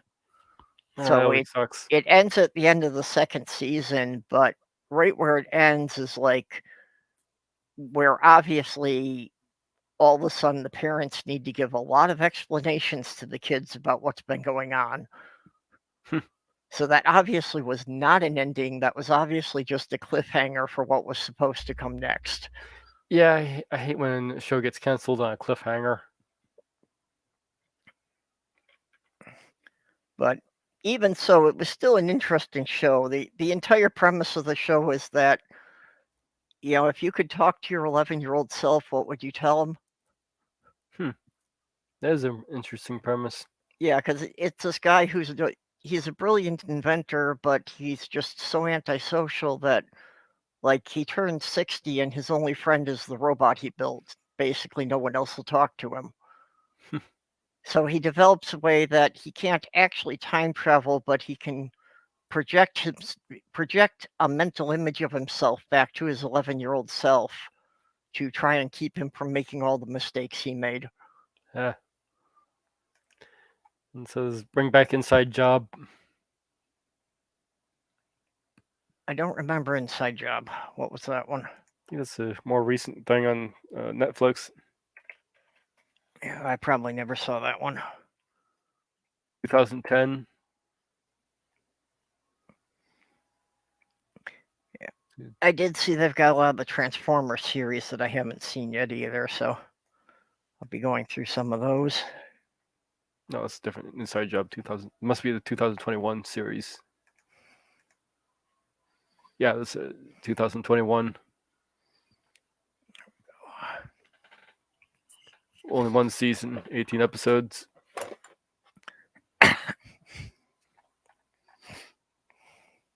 I bought a new cat tower yesterday to put in the bedroom. And I opened up the box and there's no hardware in there. They didn't give me the bolts to assemble it. Oh, lovely. Yeah. So I guess I gotta bring that one back to the store.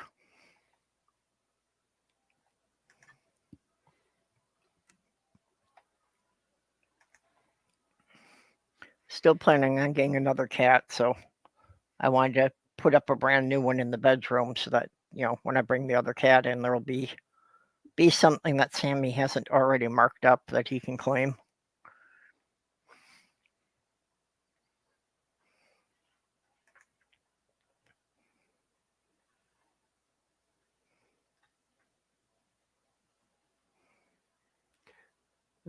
Buzz Aldrin set up a sex colony on the moon. Okay. I know I never really got into these more recent adult comedy cartoons. The animation tends to be low quality. They tend to devolve into this bathroom humor. Well, I can deal with the low quality animation if the writing is decent. For me, anything it's about the writing, and if there's actually some character development you can follow. Yeah, I can give a pass to that, but it does make it harder to get into for me though. Yeah, again, I'm just not as visually oriented as most people, so it's more like if it's telling a good story. Yeah, good story is definitely a reprieve on the whole thing. Yep. I've actually been working on mine. I've actually started typing up my novel. Yeah. I think I've got about 16 pages at this point. Yeah, I've been still working on that X-Men fanfic. It's been fun.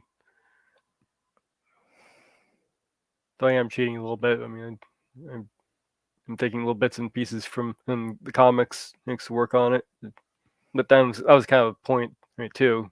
Was to mesh together the different incarnations of that already existed along with my own ideas. Yeah, I know you've been asking some questions about it, but I haven't really followed any of the comics since like the late 80s, so I don't really know current incarnations of a lot of the characters. Well, it's not just the current incarnations, since I'm also looking at the whole history of it going all the way back to the beginning.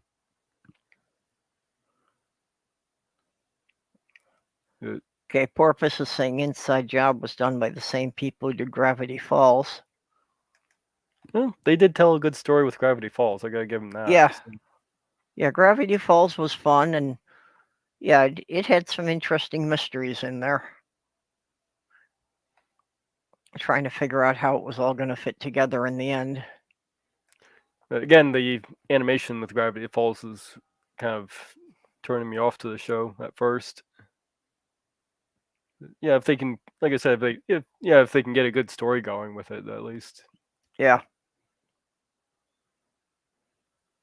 Just Whereas just Gravity's harder. Rainbow is an impenetrable novel. You can't read. I couldn't get through it. I don't know. What? It's like Thomas Pynchon. What was that? Difficult to read. Gravity Rainbow. Gravity's Rainbow. Gravity's Rainbow. Oh, not familiar with that. It is a long. I mean, Ulysses is an easy book. It's an easy reader compared to Gravity's Rainbow. Ah. Gravity Falls had kind of a crossover with Rick and Morty. There was one episode of Rick and Morty that they open up this portal, and it sucks through a coffee cup and a pencil and a writing tablet. And then there's an episode of Rick and Morty where Rick opens up a portal and those three things come flying out of it. Interesting.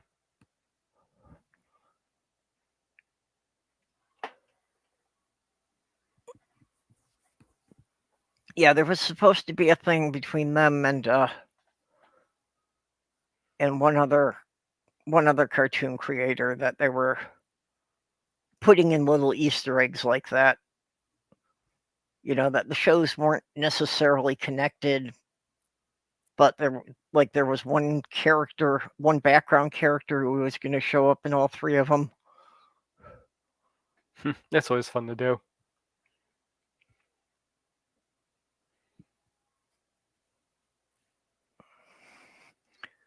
Yeah, but I forget who the third creator was, because his show never got funded, so the third show that was going to be part of that never got made. I think it was one of the same guys that did Phineas and Ferb. Kind of how Thundercat, Silverhawks, and Tiger Sharks are all kind of somewhat interconnected and possible the same universe. Yeah. I know there were hints about that, especially about Thundercats and Silverhawks being connected.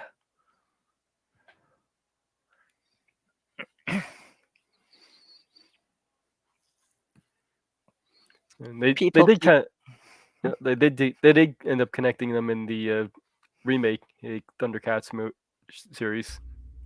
Yeah, I never saw that, but that's another one I might go back and look at. Oh, that's on that site. Yep. Yeah, I saw that there when I was looking for some other stuff. I would avoid Thundercats Roar, though. Well, yeah, unless somebody recommends it, generally I avoid reboots. Very few of them ever turn out well. Yeah, it's a shame that 2011 Thundercats one never got a second season, though, because it left on a cliffhanger. Oh, that one too. Yeah. Yeah, people keep pushing Lego Ideas projects for Thundercats, but they never get accepted. It's a shame, too. I've seen some pretty good renditions of the Thunder Tank in there. Yeah, that would be good. Thunder Tank, the Castle of Lions.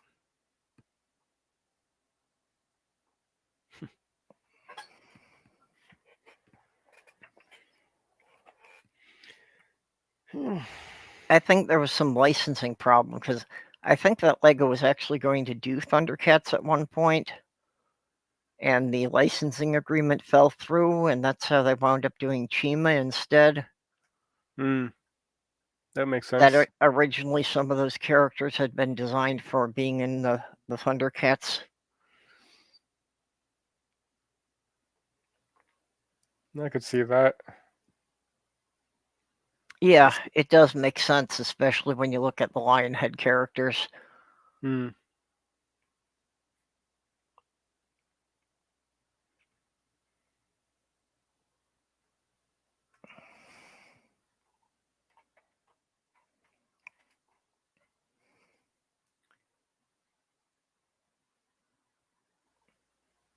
The Collect Call of Cthulhu. What I'd was like that? to see that thing in a phone booth. Give me a break. The Collect Call of Cthulhu. That was an episode. I think that was an episode in. I wanna say Yeah, I Bowen and think Mandy. that was that inside job show that he was talking about. Or she, sorry. Sorry about that. You know, Maybe a different one. that sort of all of these cultural references that will disappear, that already have disappeared, like collect calls. Will you accept the charges? Operators actually are standing by. All of that, and it's wait a minute. What's that? Does anybody remember a switchboard and a switchboard operator? All of that stuff. It's completely gone. Why in my day? You kids get off my lawn. That's Not my completely. obligatory. Where I lived in Michigan, in the next town over, there was actually still a functioning freestanding phone booth. Really? Yeah. Let's see. We have a Collect Call of Cthulhu for a Real Ghostbusters episode. Well, that was actually a gag in one of the Superman movies, or Clark Kent, back when Chris Reeve was playing the part, right? And he goes to do that jump into the phone booth and turn into Superman thing, except it's one of those phone kiosk things. And hey, what do I do now? I had always wondered about the whole phone booth thing, because they're mostly glass. It just didn't seem to really be a place you could change clothes. It's not a place you'd want to undress at all, actually. Yeah. My recollection of phone booths was they weren't exactly hygienic. Let's put it that way. Well, that too, yes. Oh, I suppose you could always find a porta potty to change in. There's an image of Superman coming out of a porta potty. Maybe have some toilet paper stuck to his foot or something. Yeah, I was kind of thinking about like the edge of his cape being wet. Just leave it up to people to wonder what it got wet in.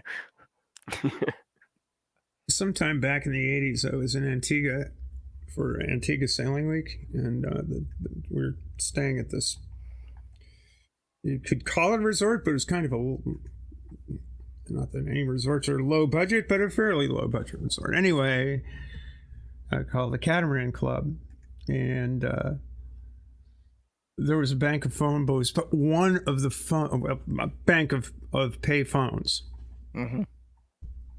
And there was this one payphone that somehow or another had an open line to the world. You didn't need to put any money in. Just sort of, you could hang up and then pick up the phone and make another call. People were lining up to call home. It's like, hey, that phone over there, you can call anywhere in the world. It won't cost you anything. Oh, this is cool. I don't know if it was on somebody's credit card or, even at that, it's like, I don't have any idea how the thing was wide open, but maybe somebody got a bill out of it. Yeah, another thing kids won't get is that, before we had internet and things like that, one of the entertainments was to call payphones and see if anybody would answer. Oh, yeah. Just see if you can get a random stranger to pick up the phone.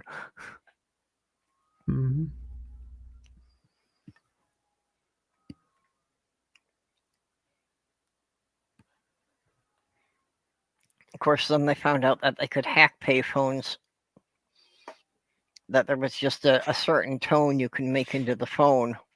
Yes, I remember that. Yeah, and the reason that got very hackable is it turned out that a plastic whistle that was given away as a free toy in the Captain Crunch boxes could make the right tone. What did this hacking do?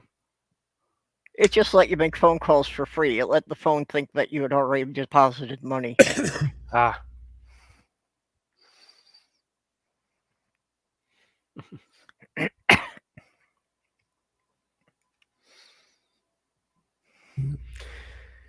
Yeah, the 7-Eleven down the street from me, he still has the marks on the on the ground and from where the payphone used to be.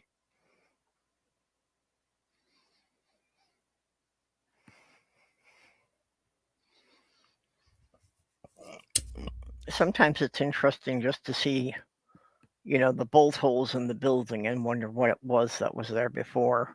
See if you can identify the patterns. Well, I know what the bolt holes are over there, so because Yeah. I remember the phone being there. Well, they had to make a revision to Doctor Who lore because of the obsolescence of police boxes, which were basically, police phones, wherein the TARDIS's chameleon drive had failed and had the TARDIS, the Doctor's TARDIS was stuck in the image of a London or English police box. Yep. Yeah. Yeah, there was one of the episodes that they were filming, and this was a good 20 years ago, but, that where the Doctor crossed his path and met one of his former selves, they were actually having a problem with finding a second police phone box that they could put their prop next to show that there were two of them.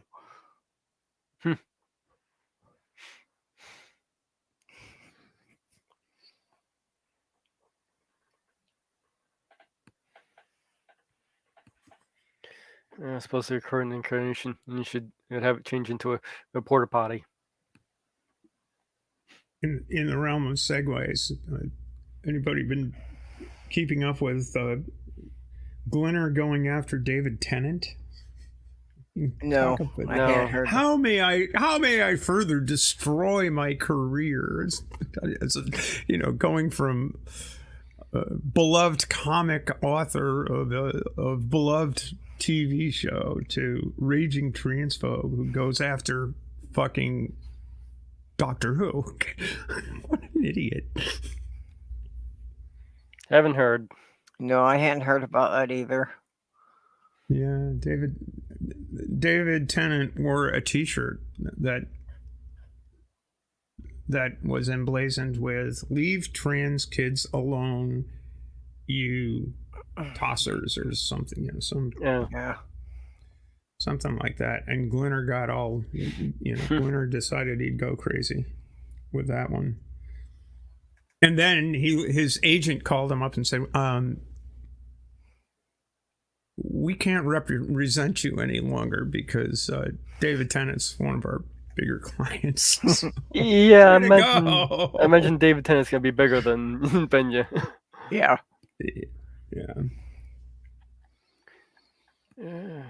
Yeah, I've been couldn't happen to a nicer asshole, really. I've been posing questions to the chat at GPT on trans stuff. The general stuff that usually comes up. No, I hate to ask. Not that I couldn't answer them myself, but I figured I was curious as to what ChatGPT would come up with. Yeah. I'd be kind of curious, but I don't know if I'd be brave enough to try it myself.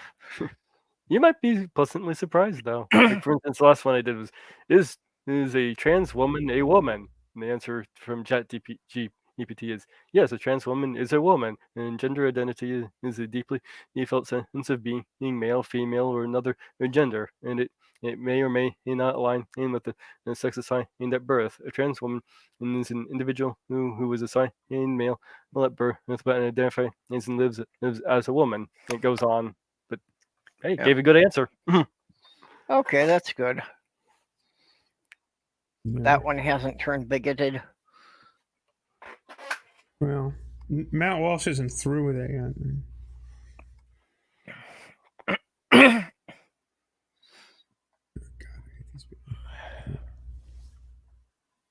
Yeah, Matt Walsh and Greg Locke.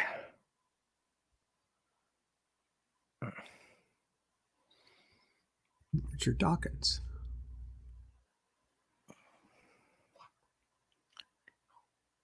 Yeah. PZ and- Myers released a video today, I think it was, that is a takedown on Dawkins. That is absolutely worth watching. It's fantastic. Really good. Okay, now you just made me realize that I didn't see any notification for that. Hang on, I'll find the link. So- Yeah. Well, now I'm wondering if YouTube has unsubscribed me from PZ Myers. Let me find the link. Well, I 'Cause wasn't bullying it, so.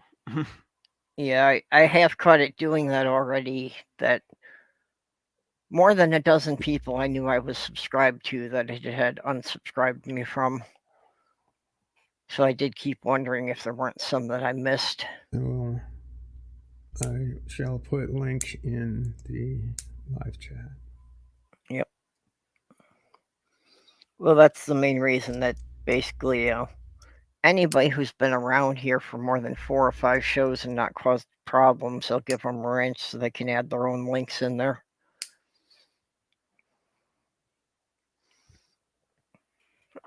The title of the video is "The Gamete Delusion," which I think is pretty apropos. Yeah. It's really good.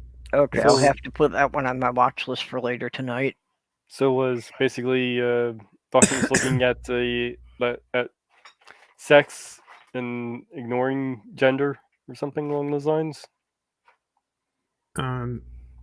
Dawkins is on this, is basically saying that everything but sex is, a continuum. And Dawkins is being adamant about it and praising, his data is coming from transphobic people with zero science. It's just unbelievable. Like, Richard, just don't. How much just don't? Yeah. It's not going to affect your life. Why don't you just ignore it?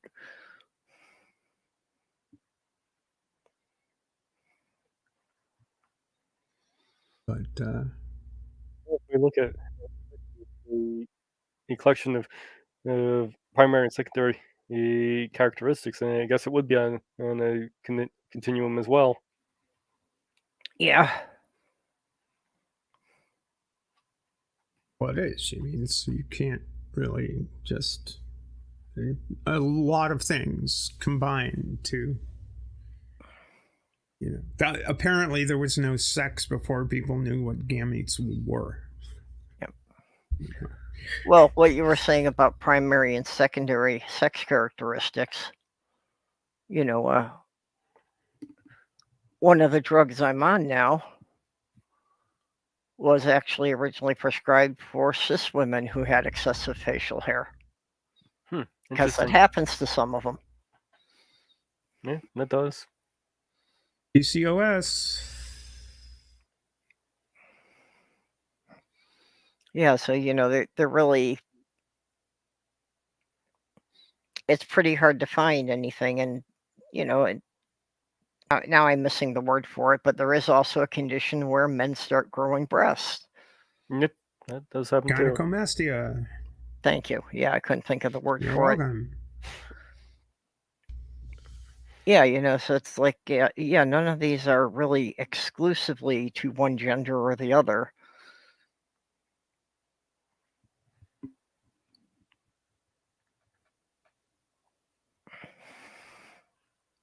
Yeah, that was interesting. I should say hat tip to Bree for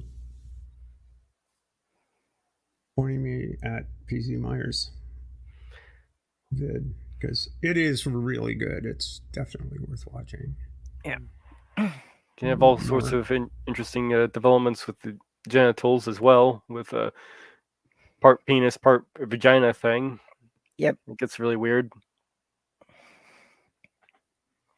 to varying degrees.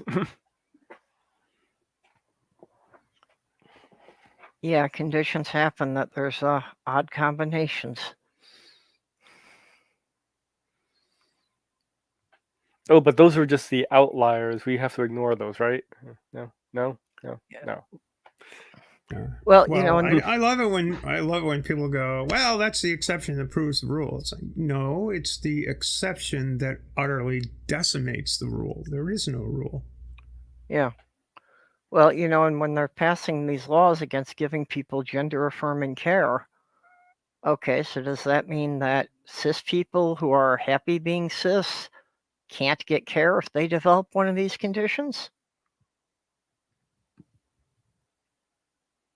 Makes a good point.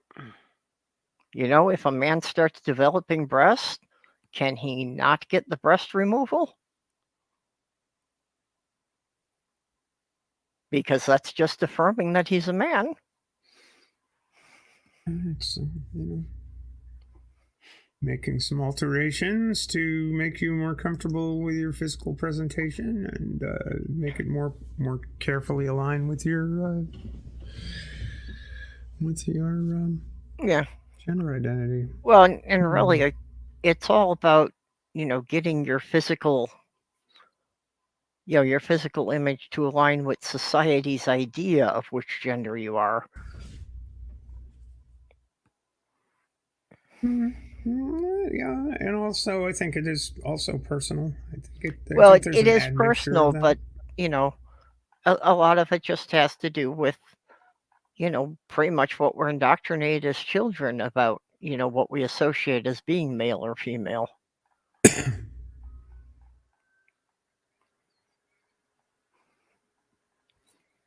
So I am happy that that non-binary is becoming a more, common thing. Although I still don't expect it's mainstream. I expect that's kind of, I'm aware of it just because of the communities I'm in. Yes, still fairly rare. Yeah.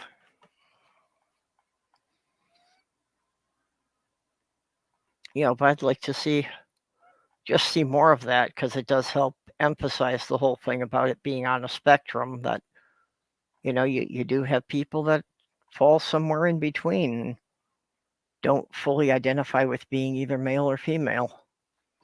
Mm-hmm. And that's perfectly fine. Mm-hmm.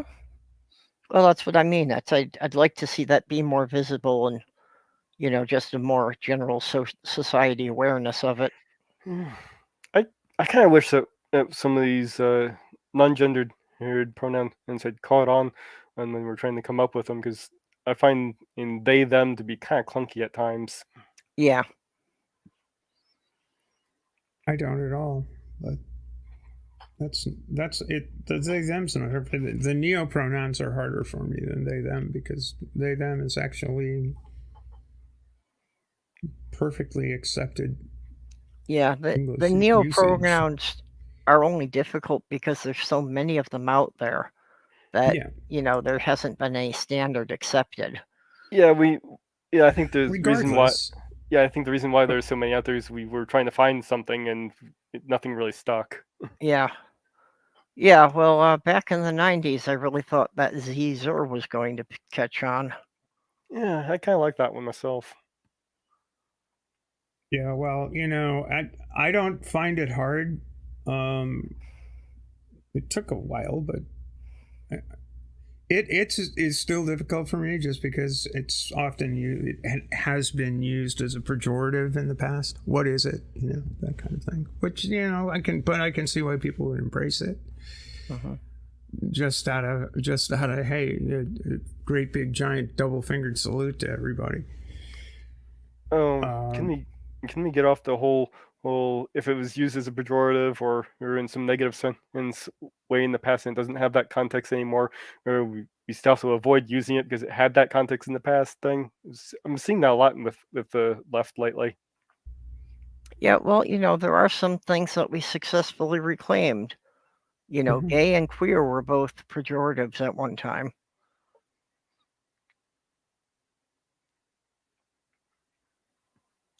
For instance, I've gotten more comfortable with most of it, and it's I don't understand. We had I think it was was it yesterday? Yeah, it was on yesterday's Dying Out Loud on the line. There was the chat.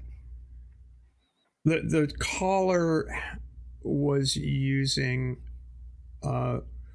actually neopronouns that weren't neopronouns. They actually came from an indigenous language, and they were two-spirit in their origin. And the people in the chat just couldn't use this person's pronouns, and it's like they're on the screen. We've told you a few times, use this person's pronouns. Yeah. We pinned the comment, use this person's pronouns, and yet our chat was just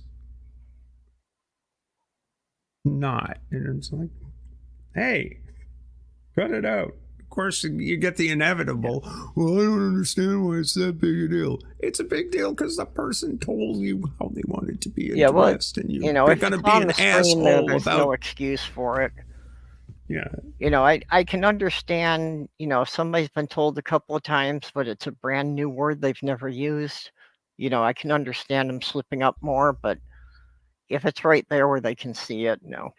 Well, I have come across a few of these where I'm not even sure how they're pronounced.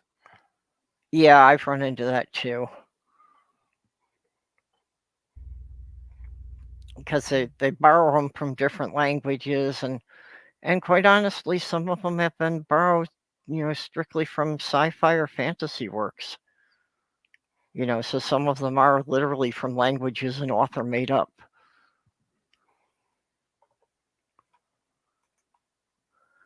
So maybe we should have gone with, what are they Klingon pronouns? And we have to cough up a lung to say.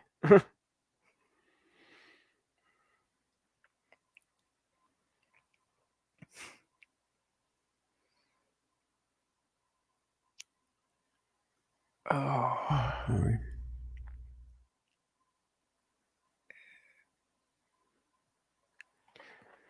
Anyway, why can't people just get along? It's what that... Yeah.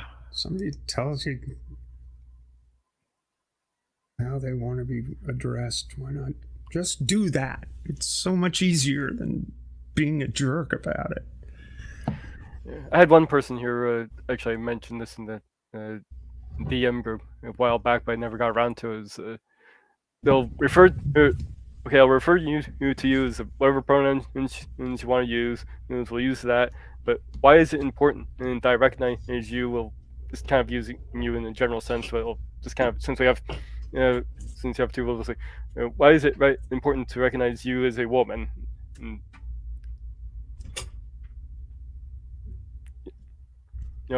some people will say, just notice it. Oh, you're a trans woman, and well, I still see you as a man, but I'll still refer to you as a woman and so forth. But why is that important that we see you as a woman? That we recognize that you are a woman. Well, in my case, people recognizing me as a woman has definitely lowered my general background anxiety level. Strictly anecdotal, but that's where I'm at. Less anxiety. And it's definitely ran off. Yep. Yeah, I can't really explain why that is, but yeah, just the idea that I can, go out in public and do my shopping and that and have everybody, see me as a woman. I think for me, a big part of it was probably just that, I was expected to play the role of a man, and I really didn't know how to do it. So perhaps bring back some of the anxiety and stress that you had to deal with if somebody... So even if somebody's treating you as a woman, referring to you who she, her, yada yada, but still in the back of their mind is saying, "Oh, you're still a guy." that's still going to resonate poorly on you, right? Yeah, it's still gonna make me think that they have some expectations that I'm not going to be aware of. What do you think, Stephanie? Or did you hear what the question? Well, I think I think that if somebody wants to be, if somebody wants to persist in framing you as somebody or something you're not, over and over and over again, and you even after you've told them,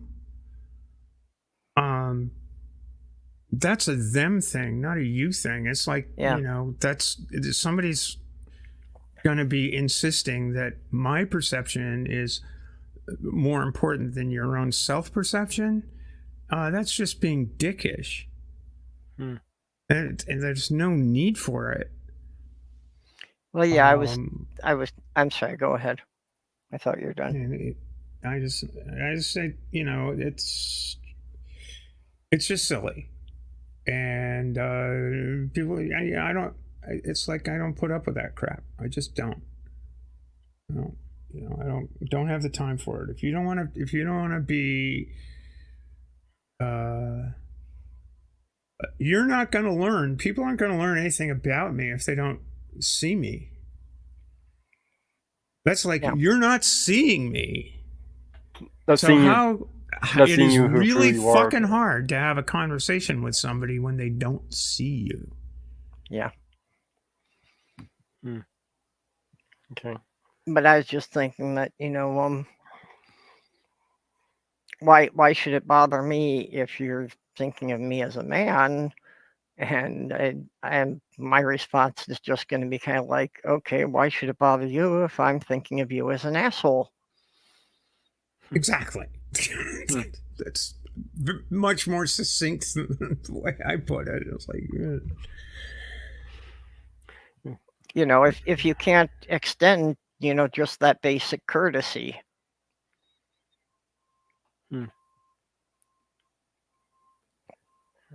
Yeah, I could answer this from the science technical perspective, but I couldn't give the personal answer to it, obviously. But cis allies are very important. There aren't enough of us for us to do it ourselves. It's important for us to have other people standing with us.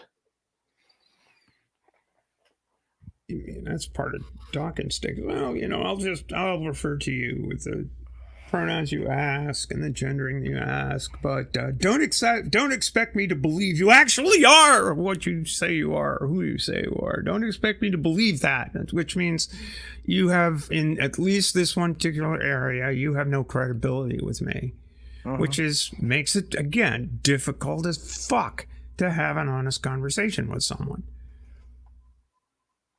When, you basically, the person is saying, I doubt your sincerity. I doubt your honesty. And that precludes reasonable conversation on going both ways. You can't have, it's like. That's a good point. Yeah.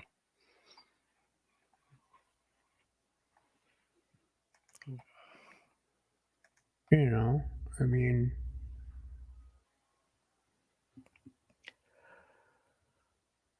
by making the statement, I am a woman, that doesn't mean that I have the exact same experience as being a black woman or an indigenous woman or any number of things. I mean, it's the descriptor trans indicates one particular aspect of the experience of being a woman, but it's only one aspect. Well, that's acknowledging that, yeah, I'm not going to have the same experiences as a cis white woman, because all right, now I know what it's like to be an adult woman, but I have no idea what all the experiences they went through growing up were.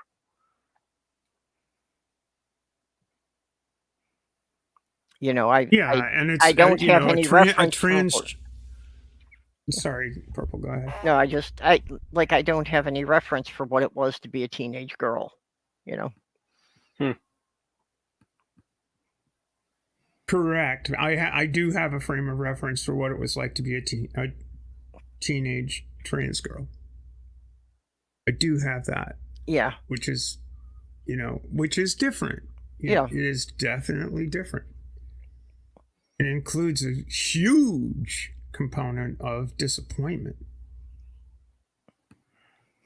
Massive. Yep. That was a huge component of my Hello. years. Oh, hey, Skits. Hey, Skits. Let's have you on. What, Skits got a new avatar there? I don't know, but it's pretty tasty. It's Nice. a very colorful one. I don't think I've seen that one before.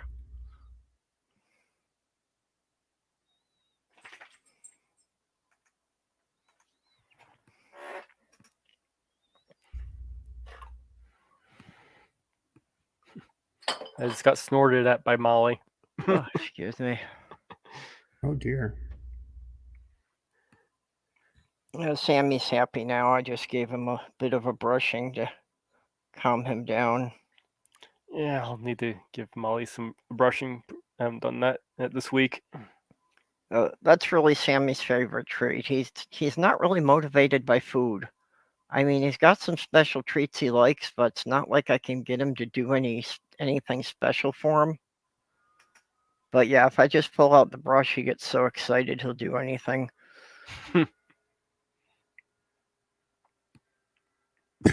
Yeah, I use this. I use this Vet's Best, this waterless bath stuff on Molly. Yeah. They make stuff for they make it for cats too. If you ever want to try it, if you ever need to do it, just put a few pumps on. It's like a foam, and you put a few pumps on the brush, and you just brush it in. Sammy, I don't have a problem with it. Might be something for Petunia. Yeah, something to consider. It's not that expensive either. Yeah. Well, we think Petunia. Sorry, go ahead. No, go ahead, Steph. Yeah. Circling back to the wolf topic, I wonder when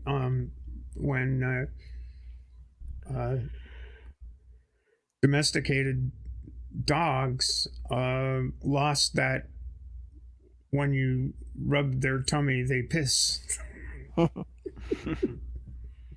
Yeah, I don't know about that part. I'm wondering if that's yeah. Have you tried rubbing a belly of a puppy dog, little Bailey? Uh-huh. I'm mentioning it's just probably the really small ones, like firstborn.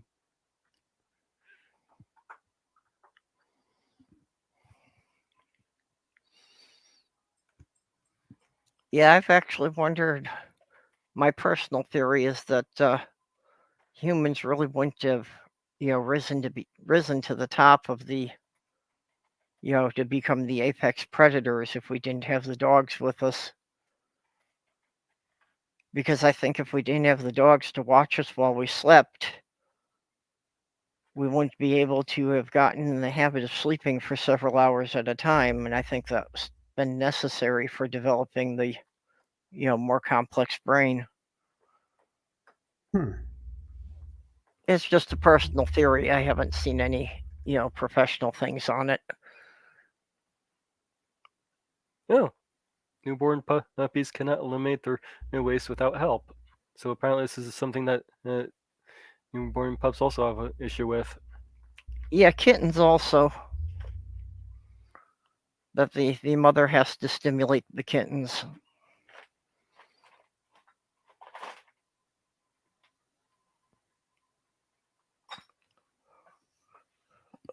So yeah, that's if you have to take care of them, if the mother's, for whatever reason, if the mother can't take care of them, you have to use a warm washcloth to get the similar effect. Or just lick them.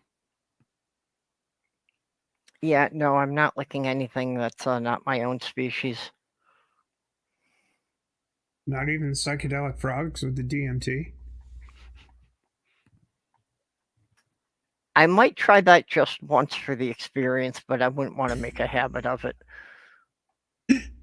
When I first read that story, I thought, this is where the handsome prince comes from. It's like, you kissed a toad, and all of a sudden, I get it now. I don't think that's true, but Well, when I was out shopping yesterday, I did pick up some gummies with the THC, so I'll have to experiment with those and see if those help me sleep. Something I wish I could try. I was having a hell of a time trying to get to sleep last night. I forget whether it's a sativa or an indica that is more sleepy than the sativa is the one that people have been recommending for me for sleep. Because I know there are definitely differences. But yeah, the place I popped into to get them, they were having a special that was a buy two get one free. Oh, nice. So I basically got an assortment pack, because the sativa is supposed to help me with sleep, but the indica is supposed to help Sloth Girl with the pain. Yeah. I don't know what strain I've got right now. This was a bonus thing that the person I stayed with in Marblehead was a grower, and just having here's a little gift for your it's like, cool, this is great. Yeah, so I walked away with weed. I got a jar of gummies of each now, so I can try each one and see if one of them helps. Yeah. Excuse me. But yeah, it's cancer patients are really the first thing that they started to recognize marijuana having a legitimate medical help for. And seizures with epilepsy as well. Yeah. Yeah, but it was, originally for helping people deal with the side effects of chemotherapy. Right, the wasting of and loss of appetite and stuff. Yeah, which is one of the problems that Sloth Girl's been having. Yeah. That she's been losing weight through chemotherapy, and she will say that it is not a diet plan she would recommend. No. I'd imagine. Yeah. And that's basically the thing that I've got to make sure every day that she's eating something decent. That'd probably be a big problem for me, since I already have trouble maintaining weight and all that. Yeah. Well, a loss of appetite thing would be an issue for me, because I'll often go all day without eating without even realizing it, and it's just kind of, when I'm getting ready for bed, it's like, did I eat today? Did I eat yesterday? I've had those days. Yeah, if it's been more than one full day, I probably should eat something. Usually it hits me like all at once, and I suddenly can't function. Yeah, well, that used to be Sloth Girl's job, that she was doing most of the cooking, but she's not really up for doing that anymore, so I've got to be much more aware of it.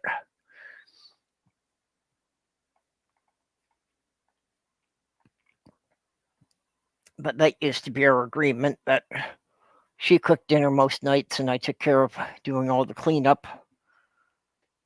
Mm-hmm.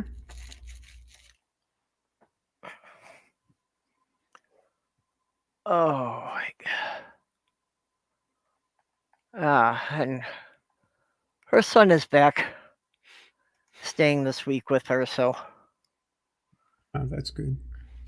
Yeah, he comes here and stays with her about 1 week in a month.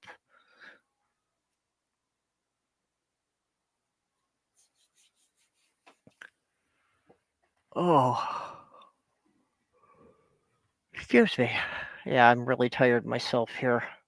Maybe we should wrap this up. Yeah. I do need Could to do. go take care. I do need to go take care of the chickens pretty soon here, while there's still daylight. Yeah, well, and it's 4:30, and yeah, usually about 5 o'clock is when I usually go upstairs and check on the girls.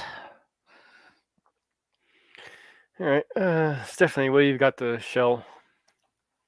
Well, not much. I don't know if there's much showing to be done. I'll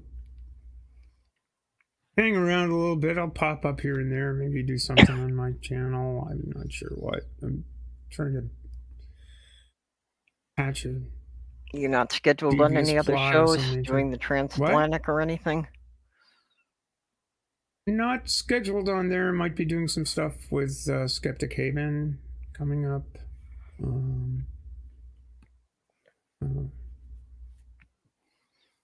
Okay. Wes and Kathy and that bunch. I think on the 28th, their fundraiser, me and Phoebe J. Rose are going to be taking over an hour of yakking away or some period of time yakking away. What's the fundraiser for? Well, Skeptic Haven is trying to be a 501c3. Oh, right. Yeah. I heard that they were trying to get the paperwork together for that. Yeah, so they're trying to raise raise funds for the legal, for filing the paperwork and submissions and this, that, and the other thing, which, trying to do that. Fairly decent bunch of people. It's like organizing atheists is herding cats. Yep. Which, hey, whatever. I ran a nonprofit for more than a decade. I never planned on it being a nonprofit. I just never made any money at it. Yeah, right. Yeah, I suppose you could say that at the moment my business is nonprofit because it's not making any money.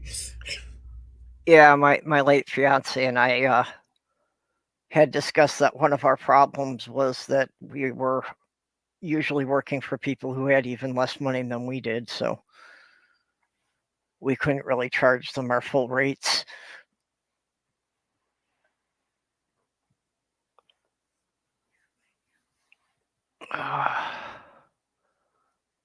But yeah, pretty much same for me. I don't really have anything scheduled. So just, here at the same time next week. Same purple time, same purple channel. All right. I don't really have much going on either. I do want to get it. I do have a video planned, but I just haven't had a chance to sit down and actually, put it together. If I can get to do that. If I don't, I'll have to shelve it for next year. Yeah, I've been kind of thinking along that line too, that I had an idea for a Christmas video, and if I don't start working on it now, I won't get it done in time.